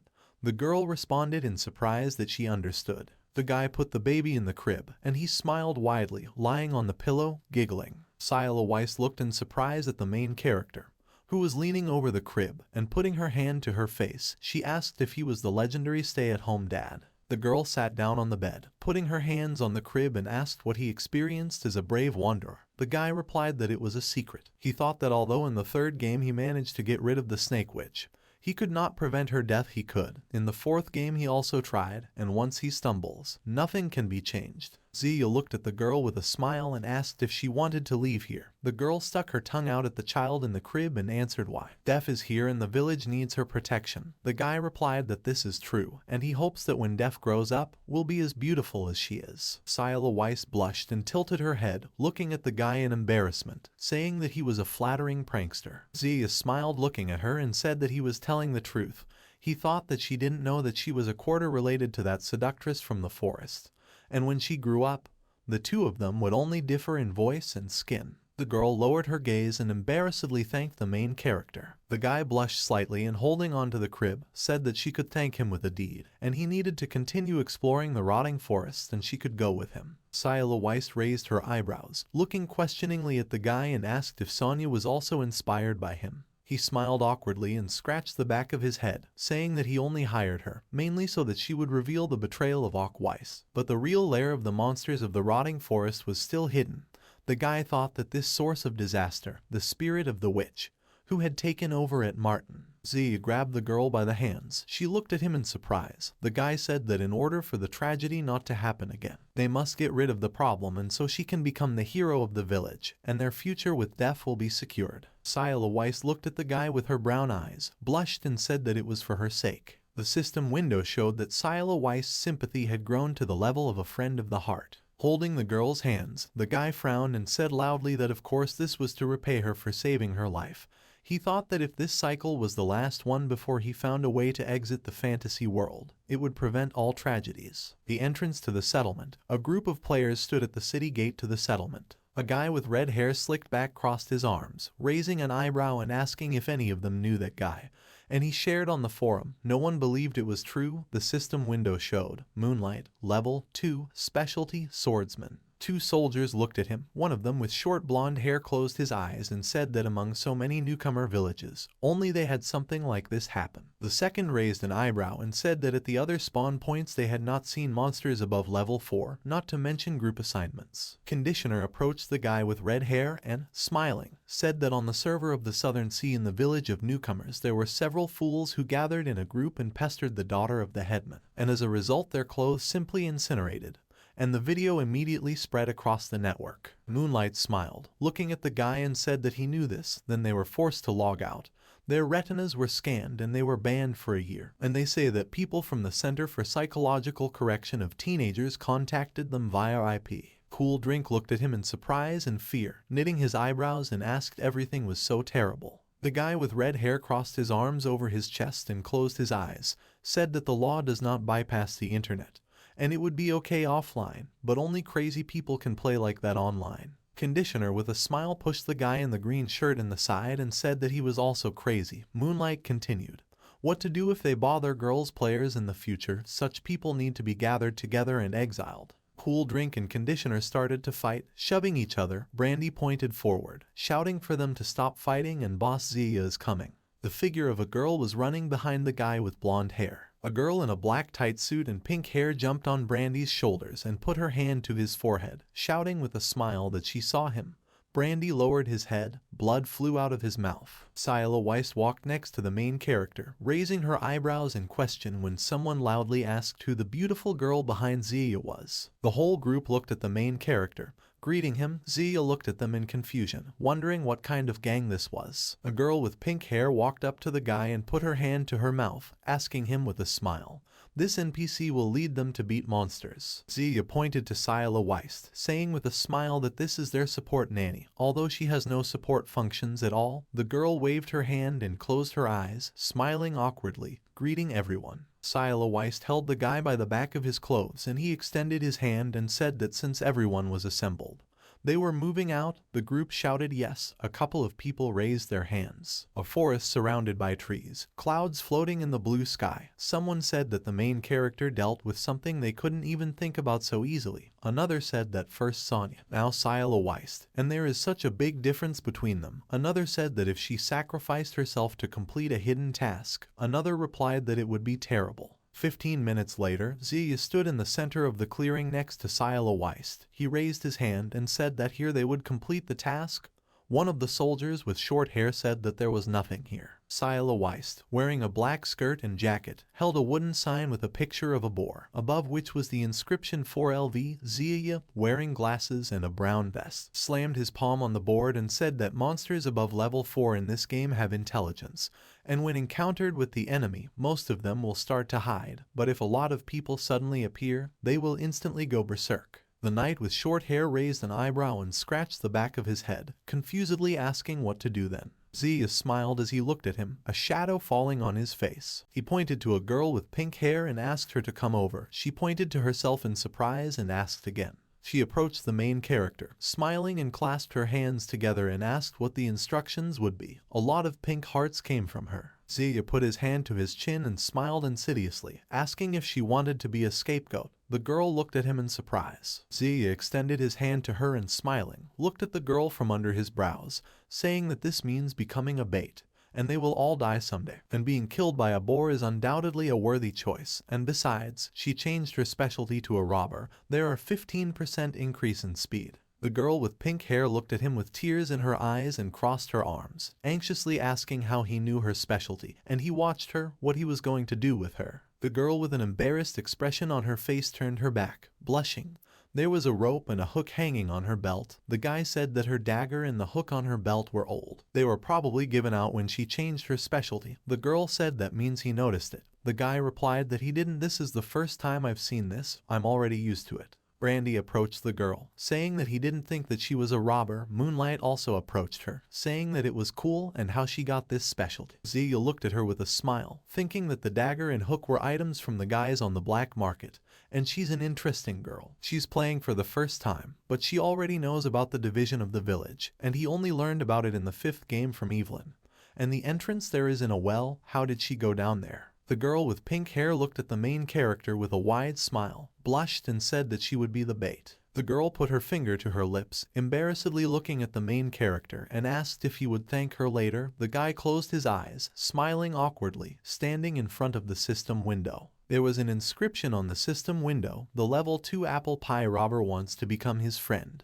The guy pressed the accept button. The girl joyfully looked at Zia, clenched her hands into fists, and asked how she should die. The guy stood at the system window where there was a map and pointed somewhere with his finger, saying that he would draw a map for her. On the map there was a location of a rotting forest and a compass in the upper right corner. There were several marks with boars and a dotted line that pointed from the entrance along the river, around the boar and back to the entrance. The guy told her to follow the path he had marked. Apple Pie stood in front of the system window that had the map on it, placing 2 fingers on her forehead and smilingly saying that it would be done. She jumped onto a tree branch with her arms outstretched as the rest of the group looked at the girl. Inscription 5 minutes later on a blue background. Brandy looked at the main character with an awkward smile, asking if she could handle it. He replied that of course, and as soon as she was noticed, she would provoke the boars and this would work best to attract them. In the distance a cloud of dust could be seen hitting the ground.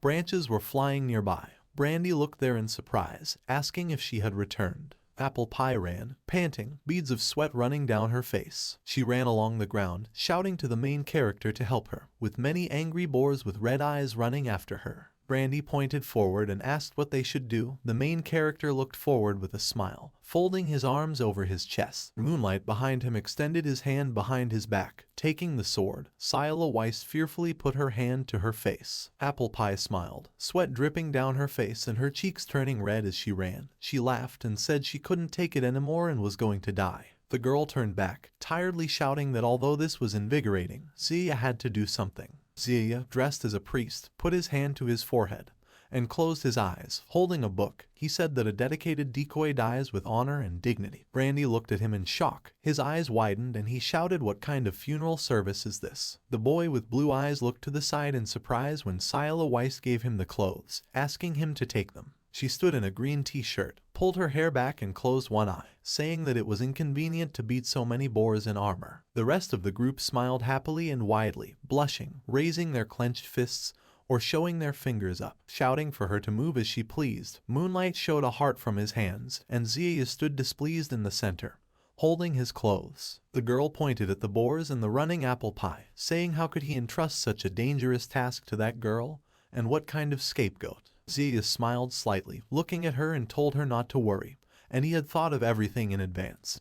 He just needed her to help him clear this part of the boars. The guy thought that the NPCs did not know about the existence of players, and in Scylla Weiss's understanding, life there's only one, so letting Apple Pie lure the monsters seems too cruel to her. The girl squeezed the hilt of the sword in her hand and, looking at the main character, said that she trusted him. He smiled and closed his eyes, asking her to be careful. Scylla Weiss looked at her sword in her hands and frowned, wondering if she had not fought for a long time and if she had forgotten how to do it. The girl pushed off the ground with her foot. She quickly ran forward, raising a huge sword behind her back. Zia put his hand to his face and frowned, shouting to use the Apple Pie hook. He shouted that Scylla Weiss would help her. The girl with pink hair looked at him and the running girl with a huge sword. She reached for her belt, looking fearfully at the boar that was running after her. The girl jumped up from the boar, pushing off from the ground. She flew into the air above him and threw her hook forward, the rope circling her arm. The hook caught on the huge sword that Scylla Weiss held in front of her. The girl closed one eye and frowned as she swung her sword back. The blue figure was blown by the wind, one of its eyes was half closed. Apple Pie flew through the air with tears in her eyes and clenched her teeth. The hook rope wrapped around her arm. The boar looked in shock at the girl who was flying towards Scylla Weiss away from him.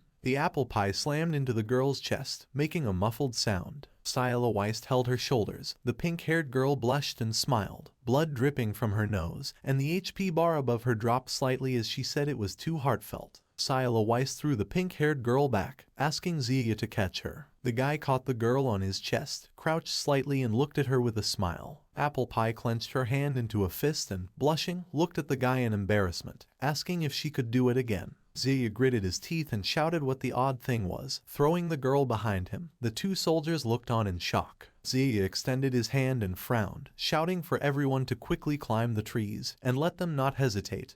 The boars are approaching, and they must all die. Other players climbed the trees, sitting on the branches. One of the soldiers wrapped his arms around the tree trunk. Zia put his hand on the hilt of his sword and said with a smile that no matter how much he looked, he would never get tired of looking at the swordswoman Scylla Weiss. The girl cut off the boar's head with her sword. The blow left a mark in drops of blood. She swung her sword behind her back again, splashing many drops of blood in front of her, thinking that she didn't even think that she missed battles so much.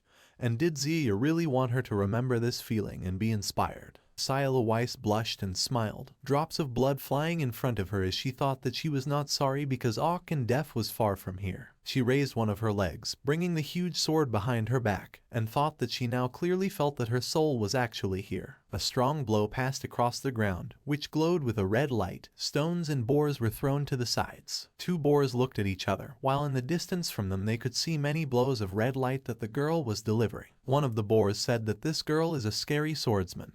The second replied that this is for sure, and maybe they will retreat. The sword held by the main character was pierced into the head of one of the boars. Blood flowed from the wound, and the second boar looked at it in shock, opening its mouth. The The living boar, with tears in his eyes, tried to push away the body of his comrade, while Ziya jumped behind him, asking why they relaxed. 2 more boars ran at the guy from behind, shouting that he was ambushing their comrades and they should kill him. Ziya smiled and ran his tongue over his sword, holding it out in front of him. The boars were reflected in the blade, and the guy said that he would show them his skills after 177 cycles. 10 minutes later, Ziya put his foot on one of the dead boars, under which there were broken stones. 4 more dead boars lay around him. The guy wiped his forehead and exhaled. His sword dissolved in blue pixels when he said that, after all, the difference in levels was too noticeable, and there was not enough strength yet. He turned to the side when his name was called and saw Sila Weiss's breasts. The girl jumped and hugged the guy, pressing his face to her chest and knocking him off his feet, screaming why he came, and she was so worried. She loudly asked if he was injured. The protagonist's face turned red. His nose was bleeding when he stuttered and said no. The girl knelt in front of him. They were covered by her large sword stuck in the ground. She screamed that this would not work, and he was probably hurt somewhere. She would check. The guy replied that it was not necessary and he was really not injured. Apple Pie was sitting on a branch, putting her hand to her face and blushing. She said that this NPC is so assertive. In every sense, Brandy stood next to him, blushing and smiling, putting his hand to his forehead. Sila Weiss and Ziya stood nearby. The guy blushed, looking at the girl, and said that he was fine. She replied that anyway, next time he shouldn't be so presumptuous. Brandy put his hand to his face and smiled awkwardly, looking down at them and saying that it looked like they were done and they could go down. Apple Pie jumped down from the tree and smiled widely, waving her hand, calling the main character. She leaned towards him and put her palm to her face, blushing, asking the guy what they had just been doing. Ziya pushed her cheek with his palm and closed his eyes, frowning and saying that a child like her is here trying to find out. The girl with pink hair put her hand to her chest and leaned over, saying that she was not a child, and she had already been an adult for a month. Ziya put his hand to his chin and frowned at her, saying that it is clear that she is an adult, but not in all places. The guy smiled and opened the system window, looking up and telling the others to come down and they will pay off. Behind him, Apple Pie clenched her teeth in anger and swung her dagger, thinking that she would kill him.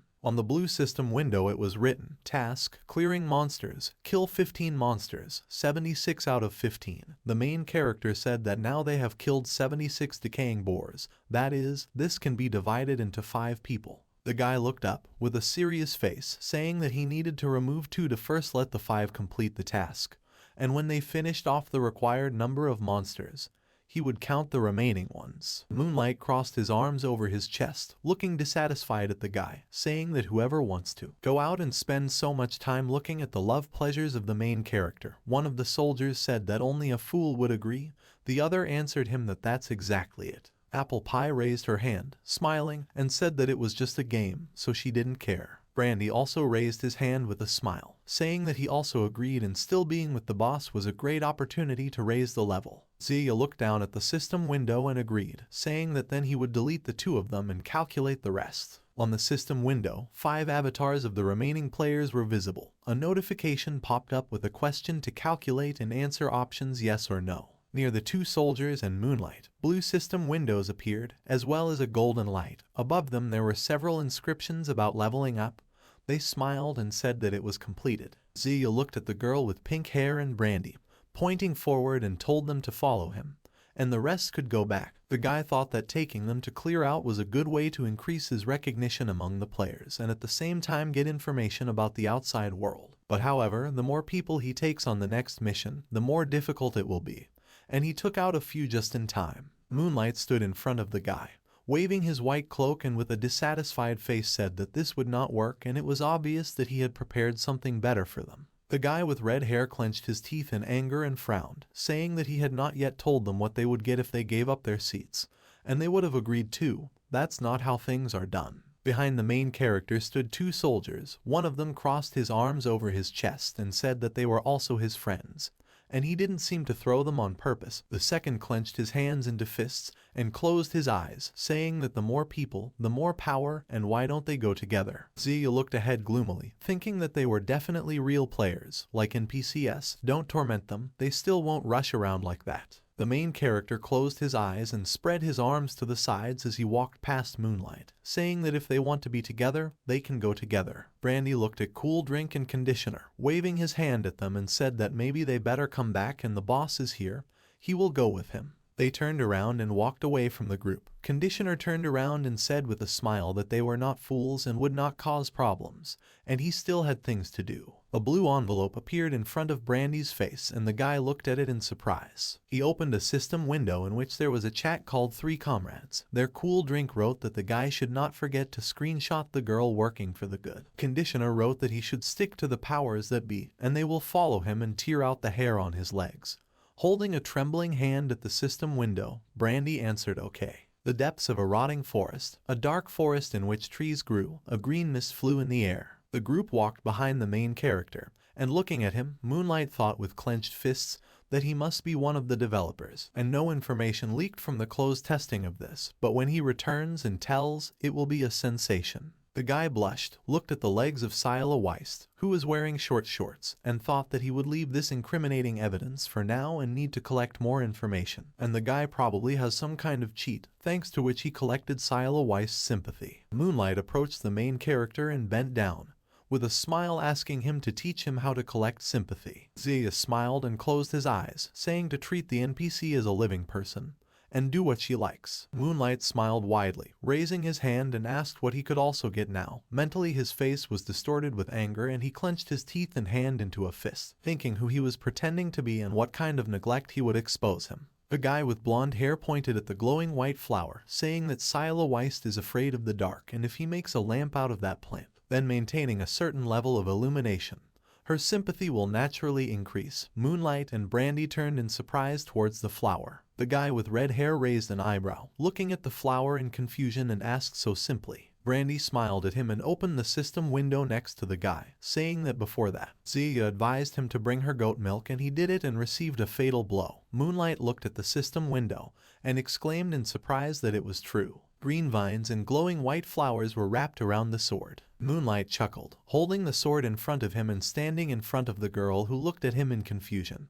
He thought that he would try, and if it didn't work, he would anonymously scold the main character on the forum. Sila Weist frowned and turned around, looking questioningly at the protagonist, who closed his eyes and spread his arms to the sides with a smile, shaking his head. The girl turned back to Moonlight and tilted her head, smiling awkwardly, causing the guy to blush, looking at her in surprise. Moonlight, blushing deeply, looked at her smiling widely and thought that it was working and she really smiled at him. The guy waved his sword, bringing it back and put his other hand to his chest, telling the girl not to worry and that he would light her way. Smiling widely, Moonlight turned to the side, a shadow falling on his face. Next to him was a skull, from which wings grew, and tentacles with sharp spikes were visible from his mouth. The guy's eyes widened and he screamed loudly in fear. The skull wrapped its tentacles around the guy's face, drops of blood flowed between them. Moonlight loudly asked for help, screaming. Apple Pie ran forward, asking the main character why they were running away, and what would happen to those talkers. The guy smiled as he ran and clenched his hand into a fist, saying that didn't he say that players need to feel the role of cannon fodder and the best way to persuade a person is not only to give him what he wants, but also to make what he wants disappear. Sila Weist ran away with her sword in her hand and called it a disgrace. Brandy leaned on the tree, breathing heavily and looking at Zia, asked what that just happened. The guy turned to him. He smiled and said that they must know the baker Jim, who always gets drunk in the Sonia pub, and if you give him enough blood-stirring ale, you can learn the story of the missing guards. He looked between the trees of the forest and Brandy also turned there. The guy continued that all these monsters are the same guards, level 7 monsters infected with the curse of decay. Brandy hugged the tree with a frightened smile and said that only level 7, and already so scary. Apple Pie pointed back with a wide smile and asked why they didn't grab them. Zia looked over his shoulder at the white luminous flower and said that, unlike them, the infected monsters hate these luminous plants, and they died precisely because of these plants. The guy thought that because they illuminated not a long path, but the road to Witch Snake, that is, the road to death. Brandy fell to his knees and smiled widely, his eyes watering as he asked the guy how he knew so much. Looking in his direction, Zia answered with a smile that he asked Sonia, as long as he is willing to pay, she will tell everything she knows. The main character thought that they can't tell others about the cycles yet, so he will throw everything on Sonia. No one anyway does not dare to go and question her. The guy told them to move on and they almost reached their goal. 10 minutes later, the dead body of Milo Lorax lay in the clearing. Black crows with red eyes were sitting in the trees. The main character said that they had come Brandy covered his face with his hand, standing over the body of the witch, and asked what kind of monster this was. Apple Pie with a smile leaned towards the body on which 2 crows were sitting and said that a flock of crows also wanted to eat this stuffing and it was cruel. Zia put his palm to his forehead, looking up, and with a smile said that this was the witch Milo Lorax, and the bell with which he and Sonia revealed Martin right from here. And if not for the spirit of the witch, which had not yet completely dissipated, they have long since flocked to eat. Apple Pie looked questioningly towards the guy and asked what the spirit of a witch is. The guy looked at the sky, in which there were many crows that were flying in the sky. He replied that this is the biggest disaster in the village of newcomers. He glanced over his shoulder and told Sila Weiss that he was leaving the crows to her. The girl put her huge sword on her shoulder and agreed with a smile, clenching her other hand into a fist. Sila Weiss swung her sword, leaving a red trail after the strike, cutting through the ravens, black feathers falling to the ground. Ziggy and Apple Pie looked at how the girl cut the crows, waving her sword, and the guy said with a smile that if you deal with this bunch of crows yourself, then you need a squad of level 6 archers, but Sila Weiss and 1 is enough. The girl shouted that Sila Weiss is so cool. There was a blood stain on the ground, on which lay a black feather of a raven. Sila Weiss wiped her forehead with her hand, beads of sweat flowing down her face, and in the air there were black feathers that glowed with red light. The girl said with a smile that, as expected, her sword skills had become worse and she needed to hone her skills again. She blushed and turned to the main character, who smiled and told her that she could handle it.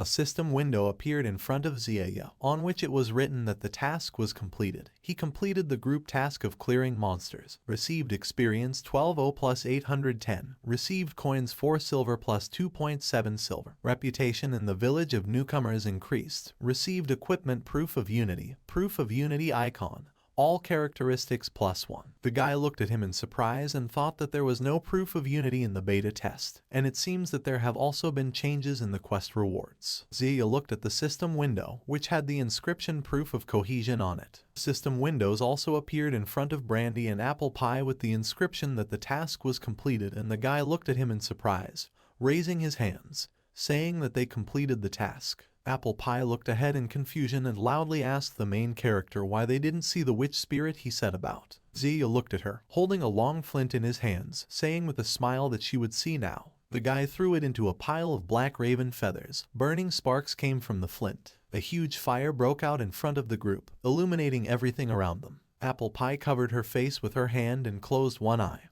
her hair blowing in the wind as she screamed in surprise that crow feathers could still be used like that. Zia stood in front of the burning fire. In the dark blue mist there was a figure of a witch, with glowing red eyes. Sila Weiss stood in front of the guy, who held the sword in front of her and loudly asked why he called this witch. The guy put his hand on the girl's shoulder and told her not to worry and he was not her servant. Zia looked forward with a smile. His face was illuminated by a blue light. He thought that Sonia destroyed Milo Lorax quite suddenly and her spirit had not yet spread throughout the entire rotting forest, could only partially hide in the crows, and by burning the crow's feathers, he could summon her. The figure of Milo Lorax emerged from the blue fire. The main character looked at her with a smile, while Brandy was hiding behind him, saying that by burning crow feathers, you can summon her. He thought that this was really the spirit of the boss monster, and who would have thought? Zia smiled, knitted his eyebrows and looked at the girl, thinking that if she absorbed those guards and merged with Martin, there would also be poisonous gas, then she could be called a boss. Milo Lorax smiled, raising her hand back and sticking out a long snake tongue. Behind her there were 2 green snakes that opened their mouths. The system window showed Boss Battle, Stage 2. Squad size 4 people, average level 5, highest level 14. The corresponding boss level is set to 10. The summoned boss is level 6. The spirit of the deceased snake is angry. Zia looked at the system window in shock, eyes wide open and mouth open. He thought he had forgotten that the more people, the higher the level of the task. The 2 snakes sprayed rays of purple venom from their mouths. Sila Weiss covered the main character and Brandy with her huge sword. The poison crashed into him. She shouted at them to be careful and the main character clenched his teeth, thinking that the level 14 swordsman Sila Weiss was here, so the task level rose to 10. Milo Lorax stood above the group who hid behind a large sword. Fog was dissipating across the ground. Cracks were visible on the ground next to the sword. Sila Weiss put her sword in front of her and frowned, shouting to Zia to take everyone away from here. And she will cover. The guy raised his hand to his face, closing one eye. He walked forward and said that there was no need. The girl looked at him in surprise. Zia smiled and frowned, looking up at the witch, and said that if they couldn't fight face to face, they would play differently. Milo Lorax looked at him angrily. Bending down, her two snakes opened their mouths. The girl screamed that he was bluffing and let him die. The guy grinned, looking at her. Suddenly, he frowned and loudly shouted the name Evelyn. Milo Lorax depicted as a mural. She froze in fear, beads of sweat running down her face. The witch and the main character silently looked at each other. A black crow flew over them, leaving 3 dots. Apple Pie and Brandy looked at this in surprise, smiling and loudly asked what. The guy asked, was the witch scared? Milo Lorax covered her face with her palm, looking down at the guy, and asked in fear who Evelyn was, and she didn't know her. Zia raised his eyebrows, looking gloomily at the girl, and said why was she pretending, and did she forget something? How did she hang her up and play? Milo Lorax looked at him in surprise, raising her hand and blushing. Apple Pie put her hands on her cheeks, blushing, and leaned over, gasping and saying that she hung her up and was playing. Brandy stepped away from the girl in surprise, trying to say something. Milo Lorax pointed her finger at the main character, leaned towards him, and angrily said that he was from the Evelyn gang. And she already locked her here, guarding some stupid box. And what else does she want? Zia in response pointed his finger at the girl, frowned, and asked with a gloomy face, she also dares to complain, and asked where the chest was, otherwise she would personally come to harass her. The girl clenched her teeth, looking at the guy, and replied that he still dares to threaten her. She closed her eyes and pointed to the side, saying that he was 300 meters to the east, under the Fellerin tree, sarcastically wishing him a safe journey, and not to get killed. Zia raised his eyebrows and crossed his arms over his chest, smilingly asking what spell to remove the seal on the chest. Milo Lorax opened her mouth wide, pulled out her snake tongue, and screamed angrily, "Give me a finger, she will bite off her whole hand and she will eat it." Zia raised his eyebrows at the girl and asked if she would eat it. He said that it was probably an unforgettable feeling when Evelyn grabbed her and stuffed strange things into her, and then used the soul absorber. Milo Lorax blushed, putting her hand to her face, remembering herself tied up with rope. She closed her eyes and said that the spell Poisonous Fangs don't beg for mercy, and let him leave. She doesn't want to see him. Zia smiled, looking at her, and thought that every time the spell and the location of the chest are different, and also the things from it drops randomly. He waved to the rest of the group, smilingly saying that they were going to open the chest. Brandy looked at him in surprise, pointing his finger, and asked that they didn't need to fight. Apple Pie shook her head from side to side in confusion, asking what Evelyn and what chest. Zia walked through the dark forest, to a huge tree with twisted roots. He thought that according to the plot of previous games, the sworn enemy of Milo Lorax, the dark elf Evelyn, who locked her here, and then Milo Lorax found a loophole, absorbed the guards, tempted Martin, and in the end it burned down the whole forest. He thought of Milo Lorax, whose snake body sprang from a red heart, around which there were golden chains. He thought that because she was only a spirit, she could change bodies, therefore she was generally indestructible, and in order to get rid of her, she needs to find what her spirit is chained to, the heart taken by Evelyn. Zia clenched his hands into fists. Standing in front of the roots of a tree, Milo Lorax wrapped herself around one of the trees. The guy thought it was very clever that Evelyn hid her heart in a chest, who ordered her to protect, and because poor Milo Lorax Evelyn is too afraid, she didn't even dare to look what was in this chest. Zia extended his hand to the roots, thinking that if every cycle the chest was in one place, and the spell did not change, then there would be no need to fool around so much. Stretching out his hand, under which a golden seal opened, the main character cast a spell. Do not beg for mercy from the poisonous fangs. The roots of the trees spread to the sides. A red chest was visible inside, with gold trim around the edges. Zia thought that not only the place of the chest was random, but the objects in it were also always different, and I wondered what would fall out this time. The guy frowned and pursed his lips, holding a red chest in both hands. He opened it. A bright golden light shone from the chest onto the protagonist's face, and the guy looked down. Witch's heart, red human heart, elf headband, decoration, +1 to all stats, -1 reputation in the light elf camp. Blue headband with a blue design that gave off a green light. You stole an item that can only be worn by an elf if worn by someone of another race. Will inevitably earn the hatred of the elf race. Fellerin's escape, part of a magic wand. Intelligence +2, spell speed +0.12, a wooden stick with blue lightning sparkling around it. The Fellerin tree is a tree with which the light elves are in symbiosis. If a person without reputation appears in a light forest with this subject, he will be mistaken for a robber. Mudblood necklace, jewelry, strength +1, constitution +1, charisma -1, necklace with a silver chain and a yellow bow around it. Human fingers were impaled on it, created from a deceased person.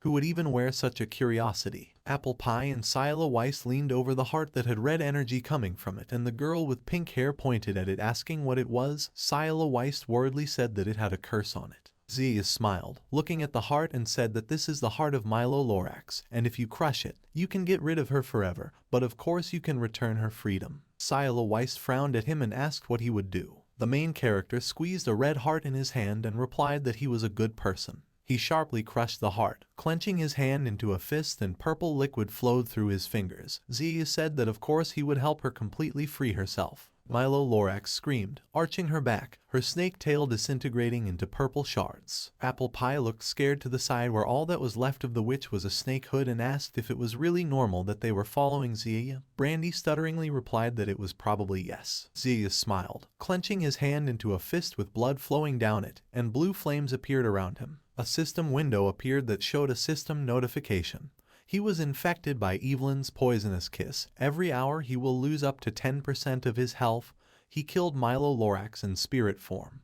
Gained 25 experience. Zia looked at the system window with a smile, saying that everything went well. The system window showed LV1. The yellow bar around the inscription was completely filled. At the top there was 8250 out of 250, and at the bottom there was an orange inscription. You can increase the level. Apple Pie turned to Brandy, putting a finger to her cheek, and said in confusion that the main character was somehow strange. They all had level 6, and why hadn't he raised it yet? The guy put his finger to his lips and frowned, saying that since they helped her, then there is no need to ask unnecessary questions. And the main character's brain is not like theirs. Zia waved his hand, dissolving the system window, and turned to look at them, saying that their brains were the same, and he just needed to leave level 1 for something. Brandy smiled awkwardly and broadly, scratched the back of his head, and pointed at the girl with pink hair, saying that he said so. Everything is fine with the main character, and she immediately judges him by his clothes. She looked at him in shock, raising an eyebrow. They started fighting, raising dust. The girl with an angry expression on her face screamed that he was trying. Brandy closed his eyes, asking her not to get excited. Zia smiled and closed his eyes. He looked forward, knitting his eyebrows, and thought that now he had enough experience to leave the village, and now he needed to find this slippery and immense monster. A dark cave. There was a skull on the ground and a cobweb hanging on the wall. Further down the passage a bright blue light could be seen. A dark elf with white hair was hanging on a stone pillar of the cave. A huge red octopus with red glowing eyes was wrapped around her with tentacles. The girl opened her eye slightly. The second one was covered by white hair, and frowned. Her eye glowed with a purple light. A dark elf with violet eyes and white hair, which was braided on the sides in small braids. She was wearing a red dress, and 2 pairs of hands lowered a green tiara onto her head. Evelyn, a candidate for the position of Queen of the Dark Elves. 2 female figures ran towards the exit from the hall, where a bright golden light was burning. A green tiara lay on the floor. Her beloved persuaded Evelyn to leave the country of the Dark Elves, and they ran away together. Evelyn stood in front of Sinrose, spreading her arms to the sides and kneeling in front of him. The creature's huge eye shone with a bright red light. Because of the death of her beloved, when all dreams turned to ashes, she renounced everything and turned to the destroyer of worlds, Sinrose. Blue stripes of energy shone brightly in the dark forest. Evelyn, following the instructions of Sinrose, created a dark cave in the forest near the newcomer's village, which caused the forest to rot. Evelyn squeezed the red heart in her hands with a smile, while a huge octopus with a red trunk instead of one of the tentacles held the body of Milo Lorax. Because of her little hobby, she cruelly tortured the witch snake Milo Lorax, and then locked her spirit in a dark cave and made her security guard. Evelyn sat on one knee in the cave, looking up at Sinrose, who spread his arms to the sides, his tentacles twisting in the air. Evelyn did not expect that one visit to Sinrose would bring her so many problems. Due to the presence of Sinrose, the level of the Servant of Darkness in the cave has grown significantly.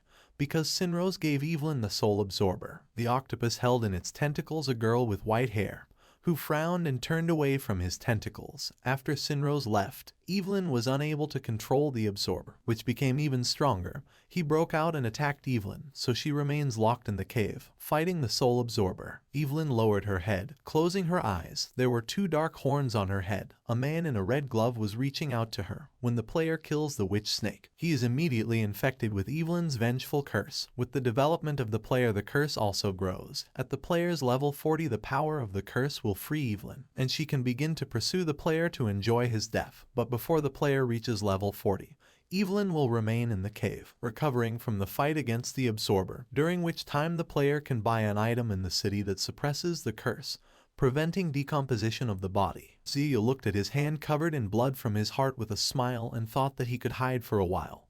But not forever. When Evelyn personally appears to take revenge, even a level 40 player will not be able to handle her, and now she is helpless. So after killing the snake witch, you need to immediately go through Evelyn. The guy wiped his hand with a white handkerchief. A red symbol remained on his hand, and he thought that this information from past cycles was his most important help, and before the players created chaos in the plot, he still had a lot to do. Sila Weiss put her hand to her face and pointed the second at the main character's hand, asking if he was okay.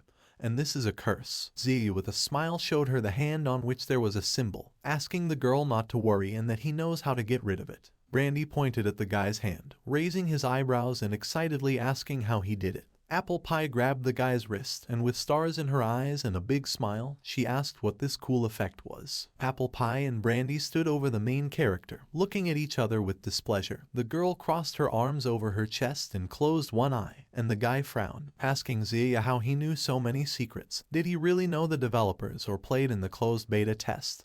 The girl replied that she thought he was the creator of this game. Brandy answered her, how is this possible? And in such a case even he would have a hard time.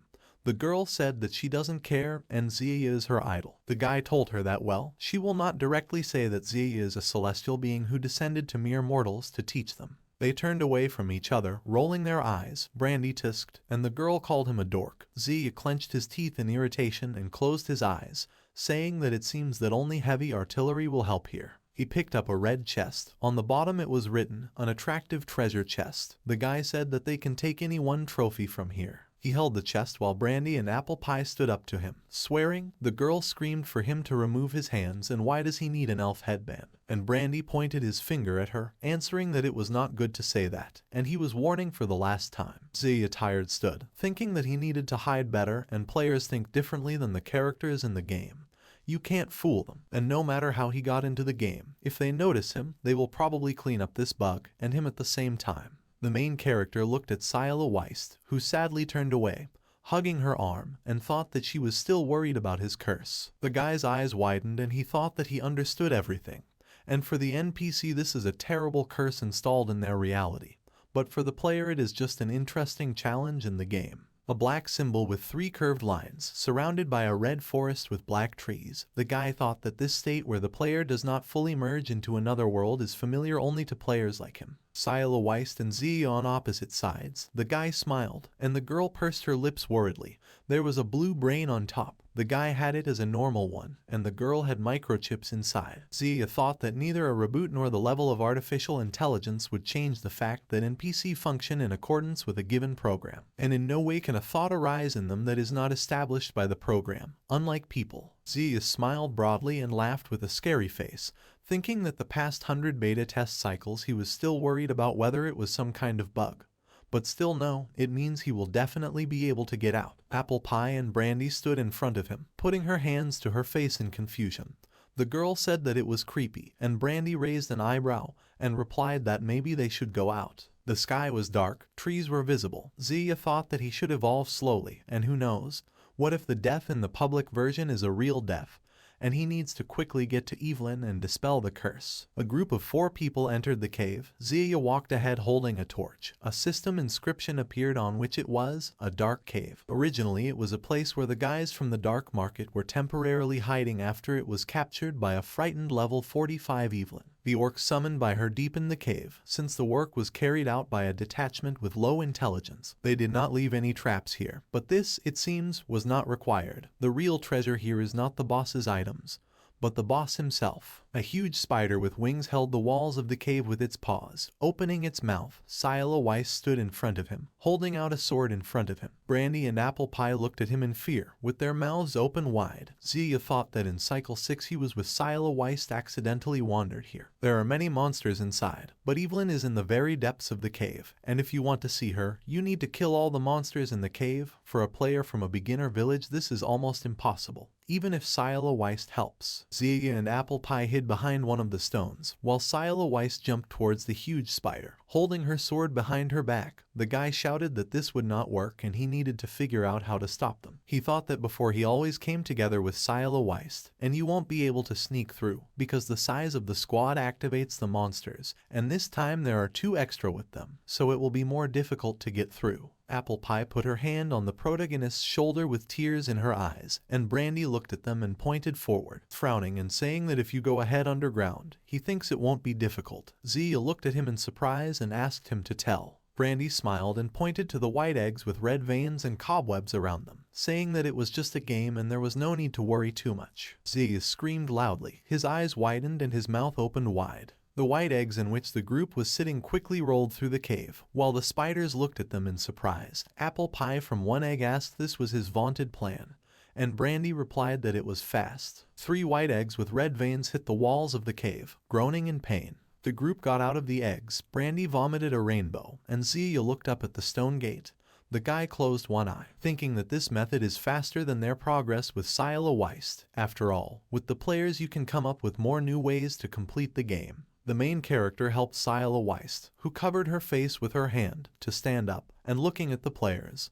He said that he needed to find a decaying dark elf behind these gates and she was dangerous. The guy smiled, looking at them and said that if they retreat now, it looks like it will still be too late. Brandy smiled and scratched his nose, closing his eyes, saying that he did not plan to return alive. Apple Pie smiled widely, raising her hand clenched into a fist and said that she did too. Zia and Scylla Weiss looked at each other, smiling and nodding to each other. The girl's huge sword entered the opening between the stone doors. She looked over her shoulder, frowning, and said that they should be ready to fight then. Scylla Weiss pushed open the stone doors with her huge sword while the protagonist and Brandy looked on. A red tentacle appeared next to Scylla Weiss's face, and the girl looked at it in surprise, her eyes widening. The tentacle headed towards the girl, who looked at him with wide eyes, frowning. She jumped, placing her sword on the ground and holding onto it as the tentacle flew over her. It went behind the girl's back, and she turned back in surprise. The tentacle wrapped itself around the girl's body and Scylla Weiss gasped in surprise, closing her eyes. Another pair of tentacles crawled out of the passage. The tentacle with Scylla Weiss rose high and Zia extended his hand to the girl, calling her. 2 other tentacles captured Apple Pie and Brandy, who called the main character, screaming, and he turned on them. Brandy's skin turned purple. He held out his hand, closing one eye. There was red energy around him as he called out to the guy. Apple Pie hung upside down, blushing and narrowing her eyes, with red energy around her as she called out to the protagonists. Zia raised his hands, widened his eyes, and displeasedly asked the girl to control her face. The players and the tentacles disappeared, leaving behind a red light, and the guy shouted loudly that they were out of the game. 2 tentacles flew over the main character, who frowned at them, thinking that this was good. There was no longer a burden, which means his hands were free. One of the tentacles tried to hit Zia, but he jumped to the side, thinking that Evelyn was now bound by the tentacle absorber. He landed on the floor of the cave, on one knee, rolled backwards and looked up, thinking that while she was weak, he could take advantage of this and save her. The guy ran towards the stone doors. The tentacles pulled Scylla Weiss further into the cave. The guy thought that he needed to save her first, and because of the buff, the level of the absorber increased by 5. It is too strong and even Scylla Weiss will not last long. One of the tentacles flew towards the main character's face. Zia jumped, dodging it, and it flew further. He looked back, where the tentacle crashed into the wall, causing the stones to crumble. The guy thought that he had dodged 100 times, and muscle memory was already kicking in. The guy was running down the corridor. There were 4 red tentacles on all sides of him. Zia thought that he would soon be there. A bright white light was visible between the 2 tentacles. The main character stood in a cave where the soul absorber kept Scylla Weiss, and Evelyn was hanging on a pillar. The guy thought about her. The girl with white hair looked at the main character with a frown. Zia clenched his hand into a fist and smiled, looking at her, thinking that they had met again. The soul absorber looked at the guy and jumped down. Ziya's eyes widened and his mouth opened in surprise. He ran to the side. A huge octopus landed next to him, raising dust from the ground and causing stones to fly to the side. The guy thought that the soul absorber was a level 45 monster and was defending himself or attacking. His intelligence is always high. Such monsters live in the abyss and themselves they usually don't come out. Only a Sinrose trader could have summoned this. The guy ran from the monster, turning back and gritting his teeth. He thought that ordinary soul absorbers grow up to 20 meters, are very plastic, have an excellent sense of taste, can become thicker, thinner, harder and softer, and the slippery secretions are not toxic. So in the 123rd game with the Fallen Warrior Maiden, he summoned a soul absorber, and besides the fact that it can absorb countless magicians, there are many more perverted ways to play. Ziya turned towards the monster, stopping abruptly and thinking that he made takoyaki out of him. Very perverted. And it's a pity that he won't eat this time, and we need to quickly deal with him. The main character extended his hand towards the soul absorber, which was hanging above on the column of the cave. A red seal with glowing symbols opened in front of Ziya's hand and he cast the spell, Akalium Zidurish Baharatsan Ansan. The soul devourer covered its face with its tentacles, releasing Sila Weist, causing it to fall down, and Evelyn, the elf, frowned in surprise. Looking down, the tentacle released her. Sila Weist flew to the ground with her eyes closed and her head turned. Ziya pushed off the ground with his boots. He frowned, looking up, and extended his arms to catch the girl. Sila Weist fell into the hands of the protagonist, and he bent down, closing one eye, thinking that he had time. He turned around, looking at the Soul Eater, who hid in the corner of the cave and thought that Evelyn had also escaped and should now follow him. The guy ran to the exit of the cave. The Soul Eater chased him. Evelyn looked at him, thinking who this guy is and how he knows the power control spell for this Soul Eater. The girl with white hair fell face down into the ground, and a dark portal in the ground opened in front of her. Her face peeked out from the ground as she moved along it. Passing under the Soul Eater, there was dark energy around her as she thought that he had also accidentally helped her, and how she would get out. She would let them die from her whip. Evelyn covered her face with her hands when, at the exit in front of the doors, a bright golden light shone on her. She closed her eyes. Her body was visible from under the floor only up to her hips. Sila Weist was holding her huge sword, which was glowing with a bright golden light. Ziya was holding his hand on it with a wide smile, saying that he could not let it go so easily, the light supporting the magic. Evelyn's red eyes widened as she looked towards the guy. Sila Weist sharply hit the place where the elf had been, leaving a bright golden light after the blow. But the girl jumped to the side, covering her body with her arms, red tentacles behind her. The tentacles grabbed the girl and she clenched her teeth, looking at them with anger. Evelyn extended her hand, frowning. The stone gate was closing. Ziya was visible in the opening. Evelyn screamed that when she got out, she would tear it into pieces. Ziya looked at her with a smug smile on his face and said that she should get out then. The stone gate slammed shut and the main character wiped his forehead with his hand, exhaling and saying that it passed. Sila Weist extended her hand to him and said that this monster is so strong, and asked this is his way to get rid of the curse. The guy looked at her and replied that yes, when he was traveling, he accidentally discovered this place and he thought that she could be dangerous for the village, so he wanted to get rid of this threat. The girl looked at him worriedly, raising her hand, and asked how they would make to remove the curse from him. He replied that there was a way. Sila Weist looked at the guy in confusion, saying in a trembling voice that she couldn't cope with her, and they sacrificed 2 wars. Ziya smiled and, closing his eyes, waved his hand, telling her not to worry, and they died. But not really. They don't need to fight. Sila Weist put a finger to her face, looking questioningly at the guy. His eyes glowed blue and he smiled gloomily, looking at her and saying that she had just run after them and completely angered the soul absorber, and there was no need to fight. The absorber would take care of her. Someone shouted who they were, and the two turned in the direction of the sound. The guy smiled, and the girl put her hand to her face in confusion. Evelyn sat on one knee by the stone gate, reaching out and creating a blue shield around herself, red tentacles around it, and the girl clenched her teeth, closing one eye, loudly asking what they were trying to achieve. The guy leaned on the other end of the gate, smiling and asking her to guess. The elf frowned and looked back, her hands trembling. She blushed, turning away as the tentacles flew around the blue shield. Ziya thought that to defeat Evelyn, simple threats and persuasion are not enough. She does not listen to moralizing. However, she listens in a different way, and initially she is able to restrain the brutal soul absorber.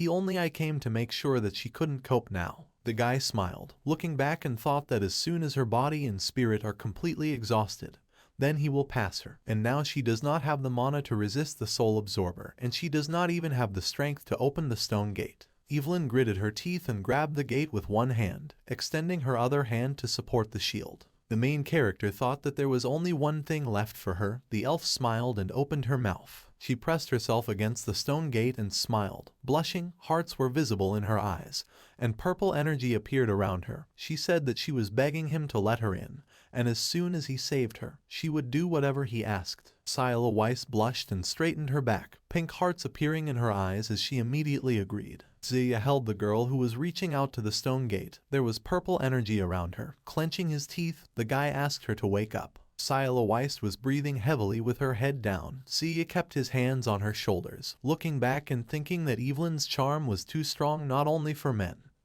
but for women too. He smiled, tilted his head and thought that he had interacted with her too much and was immune to her tricks. Evelyn wanted him to let her out right now. Zia put his hand to his face and smiled smugly, frowning, loudly shouting that he refused. Evelyn clenched her teeth looking at the stone wall, and wondered why her charm didn't work on him. The red tentacle hit the shield that surrounded the girl and she turned around. The tentacle hit the blue shield again, causing cracks to appear on it. Evelyn closed one eye and blushed, looking at it, gasping. She thought that the monster sucking the soul was about to break through the magical protection, and she did not believe that he could break through. The girl again leaned on the stone gate, and looking over her shoulder, in a trembling voice asked to help her, and she could give him whatever he wanted. Hearts appeared in Evelyn's eyes, and her eyes lit up as she knitted her eyebrows in embarrassment and said that she could even give him herself. Zia smiled and raised his hand with the design, telling her to lift the curse. The elf's eyes widened in surprise when he asked that he killed Milo Lorax. The two stood behind different sides of the wall. The guy crossed his arms over his chest and closed his eyes, answering that's right. Evelyn put her hand to the wall, asking if he came specifically for this. The guy answered that's right. The girl asked what he was going to do. Zia said that she herself knows. Evelyn shouted withdraw loudly as purple symbols appeared around her. Zia looked at his hand, where the design had disappeared, leaving behind a purple mist. He thought that she had a grumpy personality, and it was reflected even in her voice. Evelyn put her hands on the stone wall, clenching them into fists. There were two red tentacles above her. When she screamed and closed one eye, in a trembling voice she said that the curse had been lifted and he could now free her. Zia looked at his palm, frowning and leaning on the gate, said no, and she must swear that she will not harm him. He thought that this kind of oath is useless, but they can hold off on it. The elf was heard calling him a vile pig. The guy crossed his arms over his chest and raised an eyebrow, saying that she was muttering there and she should swear to her master Sinrose. Evelyn closed her eyes, slammed her fists on the wall, and screamed that she, Evelyn, swears. Zia covered his ears with his fingers and smiled, closing his eyes, saying that there is no need to deceive him, and let her use her real name Malise Rose. Scylla Weiss looked questioningly at the guy, putting her hand to her chest. Strong purple pulses of energy passed from the side of the stone gate, and Scylla Weiss covered her ear with her palm, lowering her head while the guy stood in front of the gate. Evelyn clenched her hand into a fist, raising it, purple and blue energy surrounding her as she angrily asked how he knew her real name. Zia removed his fingers from his ears and looked at Scylla Weiss, behind him, who was holding her skin knees with tears in her eyes.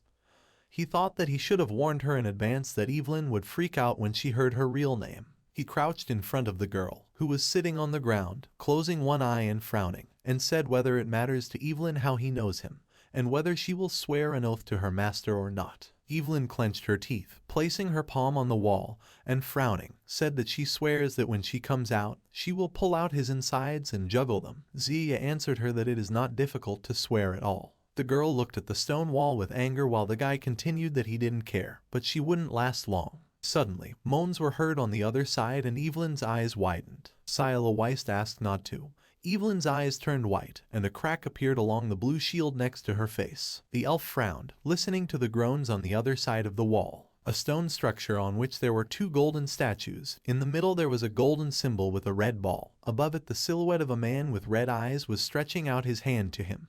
People were kneeling on the ground, bowing low. From the most ancient times the Dark Elves served one of the servants, the Lord of the Abyss, the King of the Night. So the candidates for Dark Elf Queens were sent to the King of the Night. The one who survives his rough treatment will become the Queen of the Dark Elves. Evelyn in a red blouse and a black skirt lay scared on the ground. The shadow of a man hung over her. Evelyn and her friend Lucy were candidates for the post of Queen, the king of the night tried to take Evelyn for himself. The girl with white hair was tied up. Her hands were behind her back. Whips were whipping her in front and behind. She blushed, opening her mouth. The king of the night tortured her as best he could. Evelyn endured everything. Sinrose flew high in the sky, with his arms spread out to the sides. In front of him on the mountain a girl was kneeling, also with her arms spread out to the sides. In the end, Evelyn did not become the companion of the king of the night. Even after winning, she ran away and found refuge with Sinrose, the lord of the abyss. The Night King is the weakest king in the abyss, so as long as Evelyn was under the protection of Sinrose,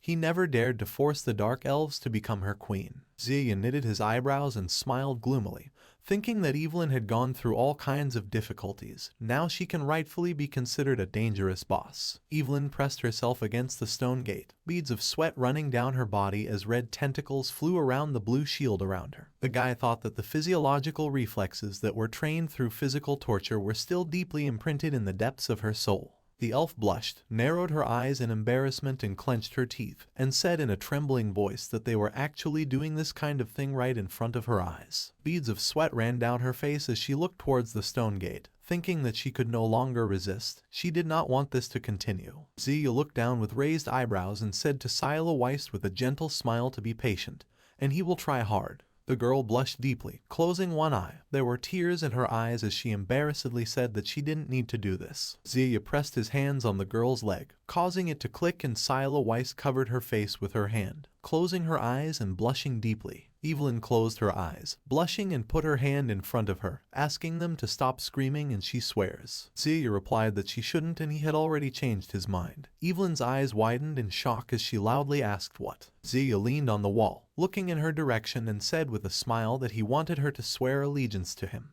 Evelyn pursed her lips, frowned, and waved her hand, cutting one of the tentacles. A purple light passed from the blow. Lightning flashed next to it. She asked loudly. He forced her to do all these things just for this? The girl thought he was crazy. An oath to loyalty has no magical restrictions. He is trying to take her to himself, and he is just a fool. The girl closed one eye and covered her face with her hand, thinking that the main character was seeking death and first needed to fulfill his request. The elf screamed that she swears allegiance to him. The system window showed that level 45 Thief, level 39 Mage, level 137 Swordsman Evelyn, real name Malise Rose, swears allegiance to the player. Another system window showed that a contract follower had been received. Evelyn, current contract strength, extremely weak. Xia looked at Sila Weist, telling the girl to open the gate. The girl held her big sword with both hands, placing them towards the gate, and nodded in agreement. Xia frowned, looking through the doorway, and thought that he was returning to the same thing again. And now the soul-consuming monster would calm down, and the good opportunity to attack and capture Evelyn would disappear. And no matter how long he got to this point, it would still ended up getting it from her. A white beam flashed from the gate to the opposite wall. A strong blow passed near the wall. Sila Weist turned around at this, calling the main character. Xia slammed into the wall, leaving many cracks on it, and closed one eye, smiling, blood running down his lip as he said that it still hurt.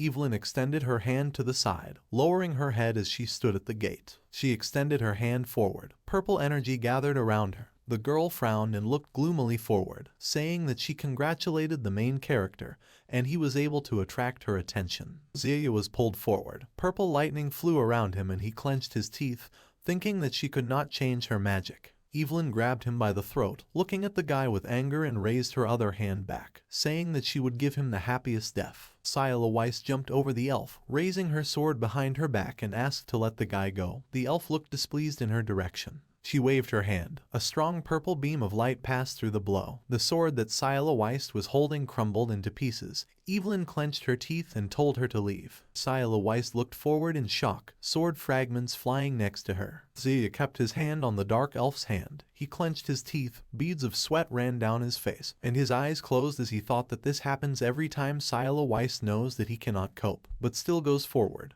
And he cannot allow her to suffer this time either. Evelyn looked at the guy with anger. One side of her face was hidden by a shadow. She asked if he remembered what she said, that she would juggle his insides, and what his last words would be. The main character closed his eyes and opened his mouth wide, shouting that Lucy was still alive. A vein swelled on the guy's temple. Evelyn's eyes widened and she looked at him in surprise. The girl extended her hand, white smoke flying next to her as she gloomily asked what he said. The elf squeezed the guy's throat, clenching her teeth in anger, and loudly asked what he was talking about. Zia frowned, opening one eye, and thought about the dark elf who sat on the golden throne, dressed in a red dress. Her face was hidden by a shadow. He thought that he was talking about her friend lover, the girl who lied to Evelyn, and she still since then, she foolishly believes her, and after she helped Evelyn escape, Lucy was caught. She thought that Lucy was dead, but in fact she became queen. Lucy deceived her, all in order to take the throne and gain power. Looking at Evelyn and keeping his hands on her wrists, the guy told her that Lucy is alive and he can even tell her where she is. She will find her and save her. Evelyn clenched her teeth, looking at him angrily, and told him not to beat around the bush and let him speak faster. The girl squeezed the guy's throat and he looked at her, closing one eye, saying that he had not yet voiced his conditions. The elf asked that he wanted to bargain with her. Zia looked up behind the girl. Behind Evelyn, a blue plana was burning, and above her stood a huge red demon with an eye in his chest.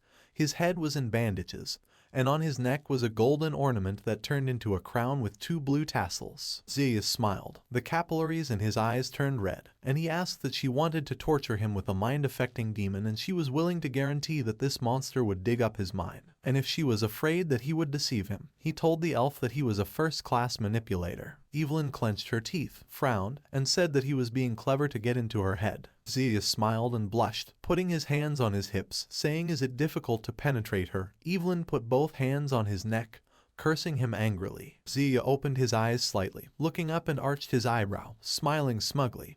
He thought that the minimum damage from a heart-destroying demon was 120. Health at level 1 was exactly 120. The red demon smiled, clenching his teeth, and the guy thought that he had enough experience to improve. But he didn't, so Evelyn can torture him as much as she wants, but he won't give her anything. The dark elf smiled irritably. A vein popped out on her cheek when she said that the guy decided to play the great martyr and thought that she could not influence him in any way. The girl pointed to Scylla Weiss to the side, who was leaning on her sword, head down and on one knee. Evelyn said that due to her forced magic, his companion could not lift a finger. Translucent purple energy was flying around Scylla Weiss. The girl bit her lip, closing one eye. Evelyn asked the main character if she should allow her demonic soldiers to do whatever they want with her. Zia frowned and gritted his teeth, looking at her and saying, "Let her try." Evelyn smiled smugly, knitted her eyebrows, and said that she would do it. Skill, contract call. Humanoid pigs emerged from the ground, holding weapons in their hands, with translucent purple threads of energy around them. Evelyn screamed that that woman was completely theirs. The 3 monsters ran forward, opening their mouths and sticking out their tongues, smiling. Scylla Weiss raised her head and looked at the monsters in fear, her eyes widening. Zia looked in her direction and frowned, loudly shouted that in the name of Lord Kerbal-Siu, the 3 of them were allowed to resist the contract and let the demon soldiers gain freedom. The monster stopped on the ground, a black chain visible on its leg. 3 humanoid pigs stood over Scylla Weiss, looking forward, the one in front clutching an axe in his hands. The pig turned back, squealing, and looked over his shoulder. Evelyn looked at them in surprise, her eyes widening and her mouth falling open as she mentally asked what happened. 3 monsters ran towards Evelyn, and the main character, the one in the middle, raised his axe behind his head.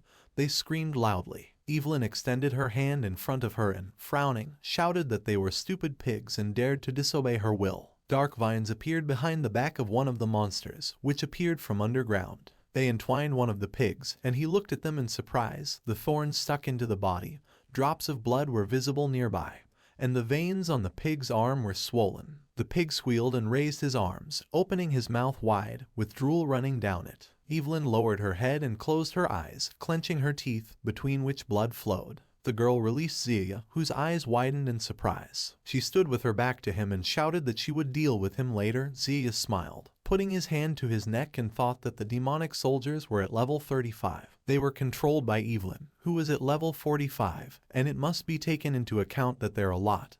And Evelyn is exhausted after the battle with the monster that sucks souls. Evelyn struck with her clawed hand at one of the pigs, cutting the spear he was holding and his throat, from where a stream of blood began to flow. Zia thought that he used the name of the master of the demonic soldiers to make them rebel and their bloodlust to reach the maximum. This is enough for Evelyn to have some pretty serious problems. One of the pigs jumped above the dark elf, raising his weapon high above his head. He landed on the girl. 2 strong streams of blood were visible in front of him. Evelyn stepped away from him, clenching her teeth as the pig bled, and thought that she had used too much magical energy. An axe appeared behind the girl and flew straight at her head. The elf turned around. She ducked and the axe flew over her, leaving a purple light in the air from the impact. Evelyn rested her hand on the floor, frowning and looking towards the pig. Standing up on her hands, the girl sharply kicked the pig's chin, causing his head to lift up. The monster looked down at the girl, drops of blood flying out of its mouth. Evelyn stood behind him, her arms crossed in front of her face. Behind her the pig was bleeding, arms outstretched. Zia clapped with a smile, looking at the three dead monsters and the girl in the middle of them. He thought that even though her magical energy had run out, she could still defend herself with skills and could truly be called a worthy warrior of the Abyss Lord. But he expected nothing less. Evelyn looked over her shoulder at the guy with a gloomy expression on her face and said that now it was his turn. Zia raised his hands and frowned, his eyes wide open. He asked loudly what. The guy thought that this was not right and maybe the public beta data had changed again. The dark elf knelt down in front of the main character, and he looked at her in surprise. She blushed, placing her hands on the ground and breathing heavily, her face flushed and beads of sweat running down it. Zia put his hands on his hips with a smile, saying that it was a false alarm. The girl lowered her head and cursed at him. Someone yelled for the guy to dodge. His eyes widened in shock and he frowned. Scylla Weiss jumped over the elf, holding the broken sword behind her back, and shouted that she would finish her off. Evelyn raised her head with tears in her eyes, asking if Lucy was okay, as a broken sword was lowered onto her head. Zia shouted for Scylla Weiss to stop and the sword froze above the girl's head. He stood in front of the elf, who was kneeling with a sword above her head, and said that she was not in the best condition right now, so she should just listen to what he had to say. Evelyn frowned at him and said he is a traveling hero after all, and she can tell him where the monster's lair is, and there are a lot of hidden places with monsters hidden in many villages and towns, and if he tells her where Lucy is, she will tell him about them. Zia crossed his arms and closed his eyes with a smile, saying that he was not interested, and her sincerity was not enough. Evelyn bit her lip, lowering her head. She arched her back and looked at the guy with a smile, sticking out her tongue and playfully asking if he might be interested in her body, and she's still hot.